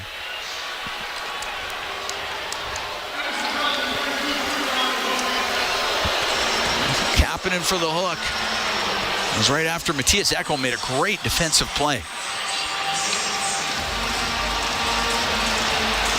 Oh, that's a soft call. Oh, just showed it on the video scoreboard. I never saw a hook or a trip or a slash or a rough. Off the right wing, puck goes. And shot by Tuck is off a leg and it comes out of the zone. Power back into his own end. Out through the middle. Alex Tuck. Owen Power. Into the Oiler end to the middle of the ice. And his shot goes off a stick over to the right wing. Cousins has it on the blue line. Gives it to Tuck down the left wing to Power. And behind the net to Benson. On the right side. Kulik to Benson. Left wing to Cousins. To the point. Went to Power to Cousins to Kulik on the right. Back to Power in the middle. Left wing to Cousins. Over to Kulik. Is one-timer, and that's just off the outside of the net. That was a fast shot by Kulik. They're looking for totally for the side-to-side, Cam. But cleared by Henrique all the way down the ice. Just over 5 minutes gone here in the third. Oilers and Sabres tied at 2. Minute to go in the power play for Buffalo. Thompson makes his way to center now on the left. To Zucker, off the boards and in. Thompson recovers it. To the point to Dahlin. Dahlin on the left point to Tage Thompson. Get it across. It gets to the right wing corner. Comes out in front of the net. Doesn't get a shot. Now to Thompson. And a good save made by Skinner. Coming across on Tage Thompson. Dahlin down the right wing. To Quinn. Across to Thompson. Couldn't get a shot through. Blocked by Emberson. And off the right wing boards and out by Janmark. Buffalo comes close. Quinn up the left wing. Has to leave it to Zucker through the middle. Flips it off the right boards to the corner. Kulak behind the net to Emberson. Around to the line, but Thompson keeps it in. Thompson to the point to Dahlin. Now on the right wing, a shot from the angle. And the save made by Skinner off of Peterka. Kapanen back out onto the ice. Buffalo 0 for 3 on the power play. Puck in the right corner. Peterka chops it to the left side to Quinn. Knocked down by Kapanen. Now that was an actual trip. That was a trip. He's lucky. Got away with it. Kapanen gets it out off the right wing boards. It's center. No, he didn't get the center. It's icing against Edmonton. 6 minutes, 32 seconds gone in the third. Tied at 2. Well, the shots on goal at Buffalo, it must have 13 shots in the power play in this game. And Skinner's made some terrific stops. But now they've got a group that's been out there for a while. They got to get the puck Up the ice down to their zone here. Face off to the right is Skinner. Oilers needed one more on the ice to get Evan Bouchard out there.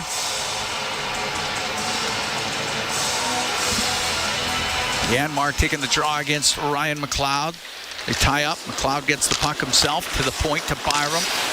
Across to Samuelson. Send it to the left wing corner as it goes to McLeod. On the left wing, Lafferty tied up. McLeod gets a loose puck. It's knocked off his stick. Kapanen will go high in the air and out with it. Hits the stick of Samuelson. And it's inside the Buffalo zone. And Byram, cross ice. Now McLeod into the Oiler end. Goes to the left wing corner. Ryan McLeod taken hard to the boards by Bouchard. Krebs in there as well for Buffalo. And it's Krebs in behind the net. To the point to Byram. And that's going to be icing against the Sabres. 7:38 gone here in the third, tied at 2. This game's had some runs, hasn't it, in terms of the shot clock. I mean, the Oilers at one point were out shooting Buffalo 7-0, and they were out shooting Buffalo 19-9 when Buffalo got their second power play. Since then, Buffalo has outshot Edmonton 21-9. And the Oilers passed off several opportunities early on their only power play of the game. Race off to the right of Reimer. Arvidsson tried to get a shot through. It doesn't. Goes to the right point. Bouchard over to Draisaitl on the left wing. Brings it up to the left wing point. Goes cross ice. Knocked down by Benson. He'll get it out to Tuck. Now over to Byram. To Benson. Able to dump it in. And it's in behind the Oiler net. Bouchard. On the right wing to Draisaitl. That's picked off. Tuck gets it low to Benson. Pass across. Great save by Skinner. Covers it up as Cousins got the pass from Benson. And Stuart Skinner is able to shut the door. We're going to take a break. 8 minutes, 11 seconds gone here in the third. Oilers and Sabres tied at 2. From Rogers Place, it's Ford Dealers NHL Hockey on the Oilers Radio Network. Hey, Paul Brandt here. As a musician, I'm drawn to the sounds of this great province. Whether it's the wind blowing down the Rockies, the rustling of grass across the prairie, or the sweet sound of a Ford Super Duty, it's all music to my ears. Speaking of Super Duty, with heavy-duty performance that's built for getting the job done right, it's no wonder this truck has Albertans singing its praises. The 2024 Ford Super Duty is available now at your Alberta Ford dealer. Just head on in today and tell them PB sent you. From the biggest stadiums to the coziest holes in the wall. From house parties to porch hangs to pride celebrations. From your favorite fuzz shop to your local Indian spot. From noodle bars to sports bars to salsa bars. There's a Molson with your name on it. Canadian Ultra XL. Molson. Everyone in. Must be legal drinking age. Athletes know that to advance your career, you've got to be part of a winning team. So, what about you? Are you working for a winning team? Well, here's your chance to do just that. Brandt is a strong and stable industry leader with career opportunities across Canada. We have hundreds of positions available right now, from parts, sales, positioning technology, heavy-duty mechanics, and more. Be a part of a winning team. Earn your stripes by joining Brandt today. Find out more at BrandtJobs.com. Listen on air, online, and on the Radio Player Canada app. This is the Oilers Radio Network. Cam Moon and Bob Stauffer. We are here in the Legacy Heating and Cooling broadcast booth. Legacy Heating and Cooling, home and no payments, no interest for 1 year. Tied at 2. Oilers and Sabres, 8-11 gone in the third period. Buffalo's outshot the Oilers 9-1 in this period. Face off to the left of Skinner. Quick shot, bad save. Rebound hammered on net. What a save by Skinner off of Dahlin, who walked in from the left point and drilled that rebound on goal. Well, Buffalo went into Vancouver and dominated the third period, and they've dominated the third period here. The Oilers have been sleepy. They've had a couple of their better defensemen make some poor reads with the puck and turn pucks over. Didn't play poorly against Calgary either. Calgary got 2 empty net goals. Yeah. Those ended up 5-2. And Buffalo was 0 for 6 on the power play. Puck gets cleared out in that game. Dahlin inside his own blue line. Up the right wing to McLeod. Into the Oilers zone. Puts it off the end boards to Tage Thompson, right wing corner. Peterka on the right side. That's broken up by Nugent Hopkins. For Janmark up the left wing. Janmark through center, now in over the Sabre line to Nugent Hopkins. His shot, and that one goes over the net. Around the glass to the right point. Bouchard on the right wing to Nugent Hopkins. Devin Bouchard. Left side to Nurse, and he's in the left wing corner out to Nugent Hopkins. Scores! Ryan Nugent Hopkins gives the Oilers a 3-2 lead, his second of the afternoon. Well, Evan Bouchard made a tremendous play because the right point, he slides it to the far left side, across, quick decision, and then Nurse with a terrific read on the backside finds Nugent Hopkins. Darnell with an excellent primary assist, and RNH has got 2. He's got 15 on the season. 8:59, time of the goal. Oilers up 3-2. Their first lead of the afternoon. Sometimes you got to win with your B and C game, especially when you don't have the world's best player in the lineup. This might be one of those nights or days. Comes in on the right side. Quinn had a bouncing puck to deal with. Now with Ekholm on him, it goes to the line, and Power will walk in a bit. Now across, Samuelson is shot, and a stop made by Skinner. Puck goes behind the net. It's centered, but over to the right wing corner. And Bouchard will protect it, give it to Draisaitl. Draisaitl will flip the puck down the right wing to Hyman. He'll go towards the net. He'll put it in front of the goal, just off of Reimer before it could get to Perry. Puck cleared out. There's some Bouchard at the assists on the Nugent Hopkins goal. Puck shot into the Buffalo zone. We're coming up to the halfway mark of the third. Edmonton up 3-2. Dylan Cousins is center ice. Pass to Tuck into the Oiler end. Angle shot from the right, misses. Phil. And bring it out for the Oilers into the Buffalo zone. Drops the puck to Arvidsson. Oh, he couldn't get the shot. Zucker had caught him from behind. And the puck goes to the right wing. I think Arvidsson's stick hit Zucker in the head. Totally got away with the high stick. Tuck will get it out through the middle. Left wing to Cousins. Goes into the left wing corner, now in behind the Oiler goal. Phil finds a loose puck for Podkolzin. Now to Arvidsson. Arvidsson on the right wing, wedged to the boards by Bryson. Across to Jokiharju, up in the air and out. Nurse to Stetcher. Stetcher off the right wing glass and out. Bryson has it in his own zone. On the left to Dahlin. Up the right wing now into the Oilers zone off of Benson. We'll go to the right corner, take a hit from Nurse. Puck squeezes over to the left side. Stetcher couldn't get it out. Malenstein is shot, and that's off his stick, up into the air and out of play. And we get the whistle with 8:52 to go here in the third. 3-2, Oilers lead the Sabres. We'll be right back from Rogers Place. It's Ford Dealers NHL Hockey on the Oilers Radio Network. Believing in yourself takes confidence. At Portage College, 93% of grads say their education gave them the skills and knowledge they needed for their careers. That's the kind of confidence that leads to great results. Learn more at portagecollege.ca. For years now, we've been warning Edmontonians on the hazards of our stormwater facilities. While they may appear to look like still ponds, there is moving water beneath the surface, which makes the ice dangerously...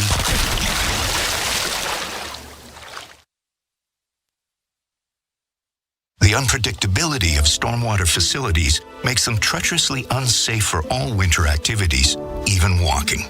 So think twice. Don't go on the ice. A safety message from EPCOR. Businesses deserve the best protection against cyber threats. Alltech offers state-of-the-art IT and cybersecurity solutions to safeguard digital assets. The team of experts at Alltech are dedicated to providing the highest level of security, ensuring that data remains safe and operations are seamless. With Alltech, businesses can focus on growth while the rest is handled. From advanced threat detection to comprehensive data security, Alltech has it covered. Choose Alltech for reliable and effective cybersecurity. Visit alt-tech.ca now to learn more. Portage College graduates are incredibly employable. How does Portage know? 99% of employers surveyed said they would hire a Portage grad. Get career ready at Portage College. Learn more by visiting portagecollege.ca. All games, all season. You're listening to the Oilers Radio Network. 3-2 Oilers lead, 8:52 to go in the third at Rogers Place as they host the Buffalo Sabres. Cam Moon along with Bob Stauffer. Face off in the Oilers zone to the right. Stuart Skinner, Ryan Nugent-Hopkins, who's got a couple of goals here this afternoon, will take the draw. He'll be up against Yuri Kulik. Puck goes to Nurse. Rims on the left to Janmark. Byram had pinched down, who's able to keep it in. Now, Janmark, second chance to Connor Brown at center ice. Softly dump it to the left wing corner. Byram in there with Janmark. Mark gets into their skates. Nugent Hopkins will get it loose. Give it to Brown, the left wing point. Nurse over to Stetcher. Stetcher to Nurse. The right wing boards, goes in behind the goal. Nugent Hopkins lost his stick. He gets it back. Puck near the top of the circles. Goes to Nugent Hopkins, right corner. In behind the net was Byram. Shovels it around, won't get out. Nurse with a shot, just tipped wide. Getting his stick on that was Nugent Hopkins. It's kept in to Brown on the right wing. Centering pass hit Byram. Now goes to the side of the net, and it's covered by Reimer. With 8:01 to go in the third, the Oilers up by a 3-2 margin. Dahlin and Janmark. A little bit, or that was Brown. Brown and Dahlin with a little bit of an exchange. After Dahlin turned the puck over, lost his stick, took a little bit of a love tap at Brown, and Brown gave him the stick back, protect himself a little bit. No harm, no foul. Yep. Gave him a stick and let him know that he was there. You let him know you're there. That's the thing. You got to do that sometimes. Draisaitl, Hyman, and Perry on the ice. Bouchard and Ekholm. Puck goes to Corey Perry. Over to Draisaitl. To the left wing point. Ekholm shot. Save made by Reimer. Reimer's played well. Yes. Todd goes in behind the net. Had to go off his stick. Hyman comes in and McLeod recovers it. Up the left wing, got it out. Gave it to Quinn. Comes into the Oilers zone. Quinn stops up in the left wing corner. Over to the right. Throwing power. He's got Perry right on him. The puck does come loose to Bouchard, and he'll come out 3-on-2 for Edmonton. To Draisaitl, in over the line, back to Bouchard, a little far for him. It goes to the right wing corner. It's Draisaitl out of the left corner, a backhand save made by Reimer, and he'll cover that. Bouchard with a greasy little stick flip and knocked the stick out of the hands of the Buffalo defender, and that created a little bit of time and space for the Oilers.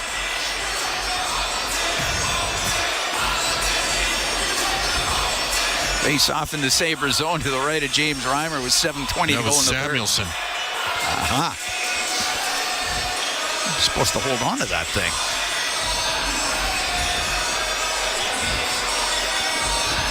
Philp to take the draw for the Oilers up against Cousins. Puck goes to Jokiharju. Across to Bryson. The left side got it out. Off the stick of Zucker. Goes into the Oiler end. Skinner can set it. Emberson rimming. Puck on the right wing. It won't get out. As Cousins was able to keep it in for Buffalo. Jam it back to the right wing point. Jokiharju over to Bryson. He'll take a wrist shot and a glove save made by Skinner. No rebound to be had. I haven't seen a lot of Henrique here with Kapanen and Jeff Skinner.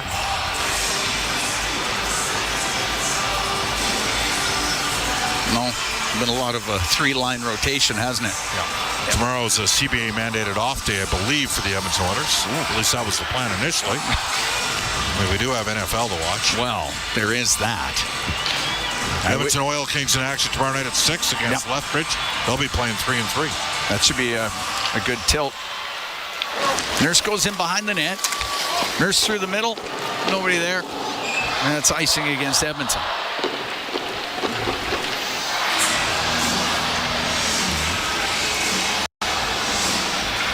Oilers at home on Monday. Seattle is here. Seattle's up 4-1 third period at home against Sidney Crosby in Pittsburgh. I wonder if Pittsburgh's a team that you need to watch maybe for a move or two coming up. Puck to the right point. Byram pulls it off the right side, shoots it off the end glass. It goes to the left wing corner. Brown in behind the net. Stops for Edmonton, but his pass gets knocked down. Sent back to the line. Thompson got it to Dahlin. That was blocked by Janmark on Dahlin's shot. And Janmark now with control of the puck for Edmonton. Skates through the middle, comes in over the Sabre blue line. On the right wing for Connor Brown. Brown with a shot, just tipped wide by Janmark. May have gone off the glove of Reimer. Excellent work by Janmark, though. Eats a puck block and gets the puck up the ice. Here's Byram up the left wing for Buffalo. Back to McLeod. McLeod up to center ice, then lost it to Henrique. Adam Henrique to center. He'll shoot it in, cross corner. Samuelson up the left wing boards to the top of the circle to Ryan McLeod. Feed that across to Power. Power will come up to the Edmonton blue line. Got it in on the right wing. And the shot from the right side, his stick snapping in half, was Quinn. And it'll come to the blue line where Power's able to keep it in for Buffalo. And it's down the left wing. It'll go in behind the Edmonton net. Kapanen back there. Kapanen taken to the corner by Krebs. Puck comes free, top of the circle. Goes to Power on the left side, back to the middle. Winding it up to the side of the net and directed wide by Krebs as Samuelson had given it to him. The puck goes in behind the Oiler goal. Kulak trying to get away from Krebs. As he comes up the left wing, gets to the blue line. There's nowhere to go with it. And now to center ice is Jeff Skinner. Skinner into the Buffalo zone. Pushed it to the corner. Bryson goes in behind his goal. Up through the middle to Cousins. Cousins into the Oiler end on the right wing. Rims on the left. Under 5 to go in the third. 3-2 Oilers lead. Bryson on the left wing point. Down low to Zucker. His centering pass. A backhand. Great save made by Skinner as Cousins had put it on goal. Zucker in behind the net. Pinned back there. Loose puck goes to Ekholm. Good takeout by Bouchard, and he needed that. Able to clear it. Tucked back into his end. Now turns up through the middle. Buffalo's been vastly the better team here in the third period. Tucked down the right wing. Goes to the right corner. Off the boards on the left to Bryson. He's in from the point. Around to Tuck on the right. He'll float it through the slot. Goes over everybody's stick to the left wing. Bryson along the boards with Hyman on him. Goes into the corner, though. He'll get it out. A shot by Kulik. And that's off the outside of the net. Puck near the top of the circle. Jokiharju will keep it in for Buffalo. Bouchard to Matthias Ekholm. Through the middle, down the ice. Oilers going to take an icing. 3:54 to go in the third. 3-2 Oilers lead, but the Sabres are coming on and they're pushing here in the later stages of this period. I got 15 shots on goal, Cam. Yeah, they put a lot to the net. The Oilers have 5. Stuart Skinner has been incredibly good this period, this game. James Reimer's been good too. Yeah. Face off to the right of Skinner.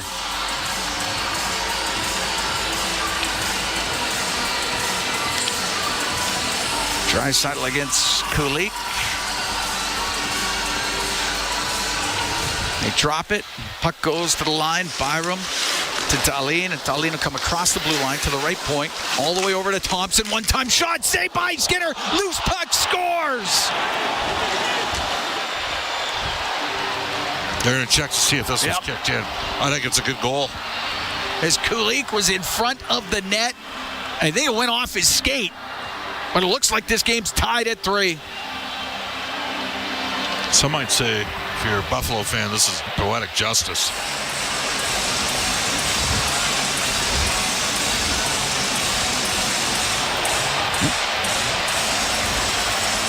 Showed the replay on the video scoreboard, and Kulik, I don't know. That's his first kick was stopped by Skinner, and his second one went in the net. That might be one worth looking at. Well, we're going to The previous play is under review to determine if the puck was kicked in prior to the goal. Oh, yeah. This one, I think this comes back. Might be a little bit of Rick bootin' tootin' on this one. Yeah.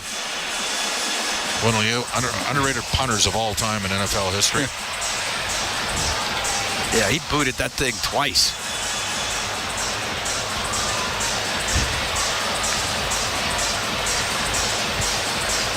So this being reviewed, I think it was tied at 3, but it might not be. We got 3:43 to go here in the third period. Here's the call. Yeah, didn't take long. After review, it was determined that Buffalo number 20 kicks the puck into the net, therefore we have no goal. That is not surprising. Not initially. No. It was good. Oh, it looked like a, yeah. But yeah, you look at it and you see it. That was a kick. And the Oilers dodge one. Yeah. They've been hanging on here. Yeah. Yeah, I think they've been surprised at the juice the Sabres have had. Last game of their road trip, they played hard. Yeah, Lindy's got a lot out of it. This team they got a lot of talent. Again, the record's deceptive. 0-10-3 in a 13-game losing streak. They didn't have Dahlin for 8 of those 13 games. It's their best player. 3-2 Oilers lead as Nurse with it at the Edmonton blue line. Off the right wing boards, banks it into the zone, and on the right wing, Henrique will get it low. Back to the right point, Brett Kulak walks it across, takes a wrist shot, and the glove save made by Reimer as Podkolzin was looking for a loose puck. There was none to be had. We're going to take a break. We got 3:19 to go in the third period. 3-2. Oilers lead the Sabres from Rogers Place in downtown Edmonton. It's Ford Dealers NHL Hockey on the Oilers Radio Network. Be a savvy Edmonton hotel shopper. Book through Edmonton'sBestHotels.com and receive up to $225 in cash rewards. There are over 55 member hotels to choose from, offering their best value rates. Edmonton'sBestHotels.com. Rewards with every booking. It's game on at City Ford. With an all-star lineup of 2024 Ford favorites, save up to $5,000 on Escapes, Up to $9,000 on Bronco Sports. and up to $19,000 on F-150s. Plus, take advantage of 0% financing options available on select models. Spin the wheel and win an iPad, Oilers merch, Costco card, even a trip to Vegas. Visit City Ford on the St. Albert Trail. Hockey season is back. And so are the deals at Boston Pizza. Cheer on your team while ordering off their game day menu, or come in and see what great promotions they have going on. At Boston Pizza, they always have something craveable for you to enjoy. Boston Pizza, proud partner of the Edmonton Oilers. Cheers to a great hockey season. Be a savvy Edmonton hotel shopper. Book through Edmonton'sBestHotels.com and receive up to $225 in cash rewards. There are over 55 member hotels to choose from, offering their best value rates. Edmonton'sBestHotels.com. Rewards with every booking. Listen on air, online, and on the Radio Player Canada app. This is the Oilers Radio Network. Here at Rogers Place, Cam Moon along with Bob Stauffer, 3-2. Oilers lead the Buffalo Sabres. 3:19 to go here in the third period. Face-off will be to the left of James Reimer. Shots this period 17-6 for Buffalo. Puck goes to Power, his pass, and that is off of a stick and out of play as Hyman got his stick in there. We're in the Legacy Heating and Cooling broadcast booth. Legacy Heating and Cooling, home and no payments, no interest for 1 year. So we'll do this again inside the Sabres zone. Draisaitl taking the draw against McLeod. Draisaitl wins it. Arvidsson to the right corner. Behind the net to Hyman. Towards the net, saved by Reimer on a wraparound attempt. And it comes up the right wing. And on the right wing boards, Quinn will dump it in. Ekholm out with it. Samuelson has to go back for it. Across to Power on the right, but Draisaitl's in front of him. It'll go to Hyman on the end boards. Into the corner. Samuelson will get it out. Draisaitl to the right point. Bouchard, his shot. That misses. Goes off the end boards to the left wing. Draisaitl to the right wing point to Bouchard. Keeping it in the Buffalo zone behind the net to Leon Draisaitl. Trying to hold off Power. Left wing to Brown. To the blue line for Ekholm. Brown on the right, just past the stick of Arvidsson. It's kept in by Brown to Arvidsson. On the right wing is shot way wide of the net. And it hit just a bit outside. And it goes off the glass and out of play. He's a right shot. It's from the far right shot. He's at the end of his shift. Sometimes that happens where you... And it looked like it went on end, too. Yeah. 2:18 to go here in the second period. 3-2 Oilers lead. But a real good shift to swing a little bit of momentum here. By the way, Nugent Hopkins has got 2 goals. There's 2:18 left in this game. Ozone drop. He's got 3 career hat tricks, just if you're scoring at home. All right. Puck along the left wing boards. It's in the skates of Janmark. They're trying to jam it loose. Byram in there. It'll go to Dahlin. He's in behind the Buffalo net. As we're coming up to 2 minutes left, Reimer's about to go to the bench. Well, he's looking to the bench. Long pass up the left to Byram. Off his stick. There goes Reimer to the bench for the extra attacker. Now 6-on-5. And the puck inside the Edmonton zone. Byram to the left corner. It's broken up by Nugent Hopkins. Now Tuck gets it to the line. To Byram. On the right to Dahlin. To Byram. To the left wing corner to Tuck. To Byram. And it skips over his stick. It's going to go all the way down the ice. Oilers can make a change. Minute 35 to go here in the third period. 3-2. Oilers lead the Sabres. Dahlin up the left wing. Directed in by Benson. Skinner got it to the corner, but Kulich has it now for Buffalo. Kulich in the right wing, behind the net. To the left wing to Cousins. Cousins to Benson, and that goes free. Draisaitl's trying to clear it. He can't. Henrique will, and gets it out. There's that experience, didn't panic. He was on his backhand. He didn't have any place to put the puck. He just got it just outside the zone, and they have to do a reload. Last minute here in the third. Oilers up by 1. To center ice, puck dumped in. Ekholm turns on it for the Edmonton. Up the left wing, he'll get it out to Draisaitl. He's got Hyman with him. The empty net, Draisaitl off the outside of the post. That's unbelievable. That is unbelievable. Here comes Thompson into the Oiler end. Buffalo still alive, drops it. The shot, save made by Skinner. Chance there for Peterka. And the puck in the left wing corner. 30 seconds left. Oilers up by 1. Power in the right wing corner. Power back to the blue line. Power to Kulich to the left side. The one-timer fanning on it was Thompson. It's in behind the Edmonton net. 14 seconds left. Puck comes loose on the right wing to the line. Doesn't get out. Over to the right wing. Drilled wide. And it'll go out and down the ice. And the Oilers will survive this one. 3-2 the final. They defeat the Sabres. And Stuart Skinner stands tall in that Oiler net this afternoon. Well, Buffalo with a tremendous push, and Leon Draisaitl an empty net for it's 36 for an insurance marker. And he could have passed, but he made the right decision to shoot the puck, and he banked it off the post. Gave Buffalo another opportunity. They can laugh about it now that they got the win. Wow, that is a crazy sequence. What a finish. And Buffalo had opportunity after that. And the Oilers sneak out of this one with a 3-2 win. Buffalo, as it sits right now, 41 shots on goal. It's a pretty good start from Stuart Skinner tonight. Oh, I'll say. Nugent Hopkins, I mean, you need different guys to step up, and Leon stepped up, and Zach Hyman stepped up last game, and tonight it's Nugent Hopkins. I mean, that's what you need. You need different guys to come through when you don't have the world's best player. And I'm still sort of in shock that Leon didn't put the puck in the empty net, but you got the win. That's what matters. We'll head downstairs. Brendan Escott standing by with Darnell Nurse. And you don't critique a win, right, guys? So I'm curious, Darnell, just overall what you thought of the way that game went and then turned out. Yeah, we probably could have had probably a bit better effort there in the first 40, but I would say, we found a way to get in that third period, take control, and create a lot of offense. So Stu's still in his head for us, and we need him there. Yeah, that's where I wanted to go next. Just a thought on your goaltender in this game and how much different the game could have been if he hadn't played like that.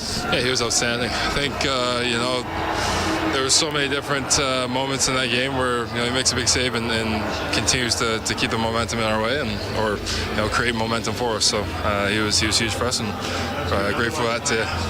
Homestand continues. What do you prioritize to turn 2 wins into 3 here coming up? It's going to be defending and building our offense up. That I think, the nights that we come out and we defend as a 5-6 man unit on the ice there throughout the night. That's when we have the most success, and the offense will come after that. So we have to have that mindset going into the next game. Thanks, Darnell. Thank you, guys. All right, thanks, Brendan Escott downstairs with Darnell Nurse. Yeah, that was some finish. Oilers win it 3-2 over the Sabres. Stuart Skinner on the ice right now, talking with Paige Martin, as Stuart Skinner was incredible in this game. Had 41 shots to deal with, stopped 39 of them. Oilers find a way to get it done, hang on, had an opportunity for the empty netter, and Draisaitl puts it off the outside of the post. Yeah, it was unbelievable. And it starts a rush up the other way, and I'm sure the hearts of all Oiler fans in Rogers Place and beyond were like, uh-oh. You know how this usually goes. The team that survives that usually ties it up, but they didn't. Yeah. And the Oilers find a way. It was just a bizarre inning, wasn't it? Yes, it was. And give Buffalo credit. They stayed with it all. And tonight was Ryan Nugent-Hopkins' night to make a couple plays to get the game tying and game-winning goals. And the Oilers weren't perfect. Good teams win with a B and C game. And that's what Edmonton did tonight. So now they got to deal with the Seattle Kraken on Monday evening. Oilers have been in Seattle this year. That was picked up a 4-2 win that evening. What do you expect from the Kraken on Monday? Don't know. Don't know. I mean, I kind of expected this from Buffalo. I thought that they would, they'd create some opportunities and some looks. I do know this. Edmonton's going to get Connor McDavid back. They're going to have a different looking team. But I don't actually, for whatever reason, this has been a good matchup for Edmonton against Seattle over the last couple of seasons. So away we go. I'll have to wait and see. Away we go. 3-2 the final. The Oilers, they get the win here this afternoon. Goal scorers for Edmonton, Jeff Skinner and Ryan Nugent-Hopkins with a pair. Tuck and Kulik scoring for Buffalo. Both goaltenders very good in this game. Stuart Skinner for Edmonton, James Reimer for Buffalo. Oilers now 31-15-3. Sabres drop to 18-26-5. 3-2 the final. Oilers over the Sabres. A Rogers post-game show. It's coming up next. 1 p.m. Anaheim Ducks face the Nashville Predators. Ducks on Sirius 208, XM 219, and Internet 920. Predators on Internet 935. 10 p.m. San Jose Sharks face the Florida Panthers. Sharks on Sirius 209, XM 220, and Internet 942. Panthers on Internet 931. MLB Network Radio is your home for 24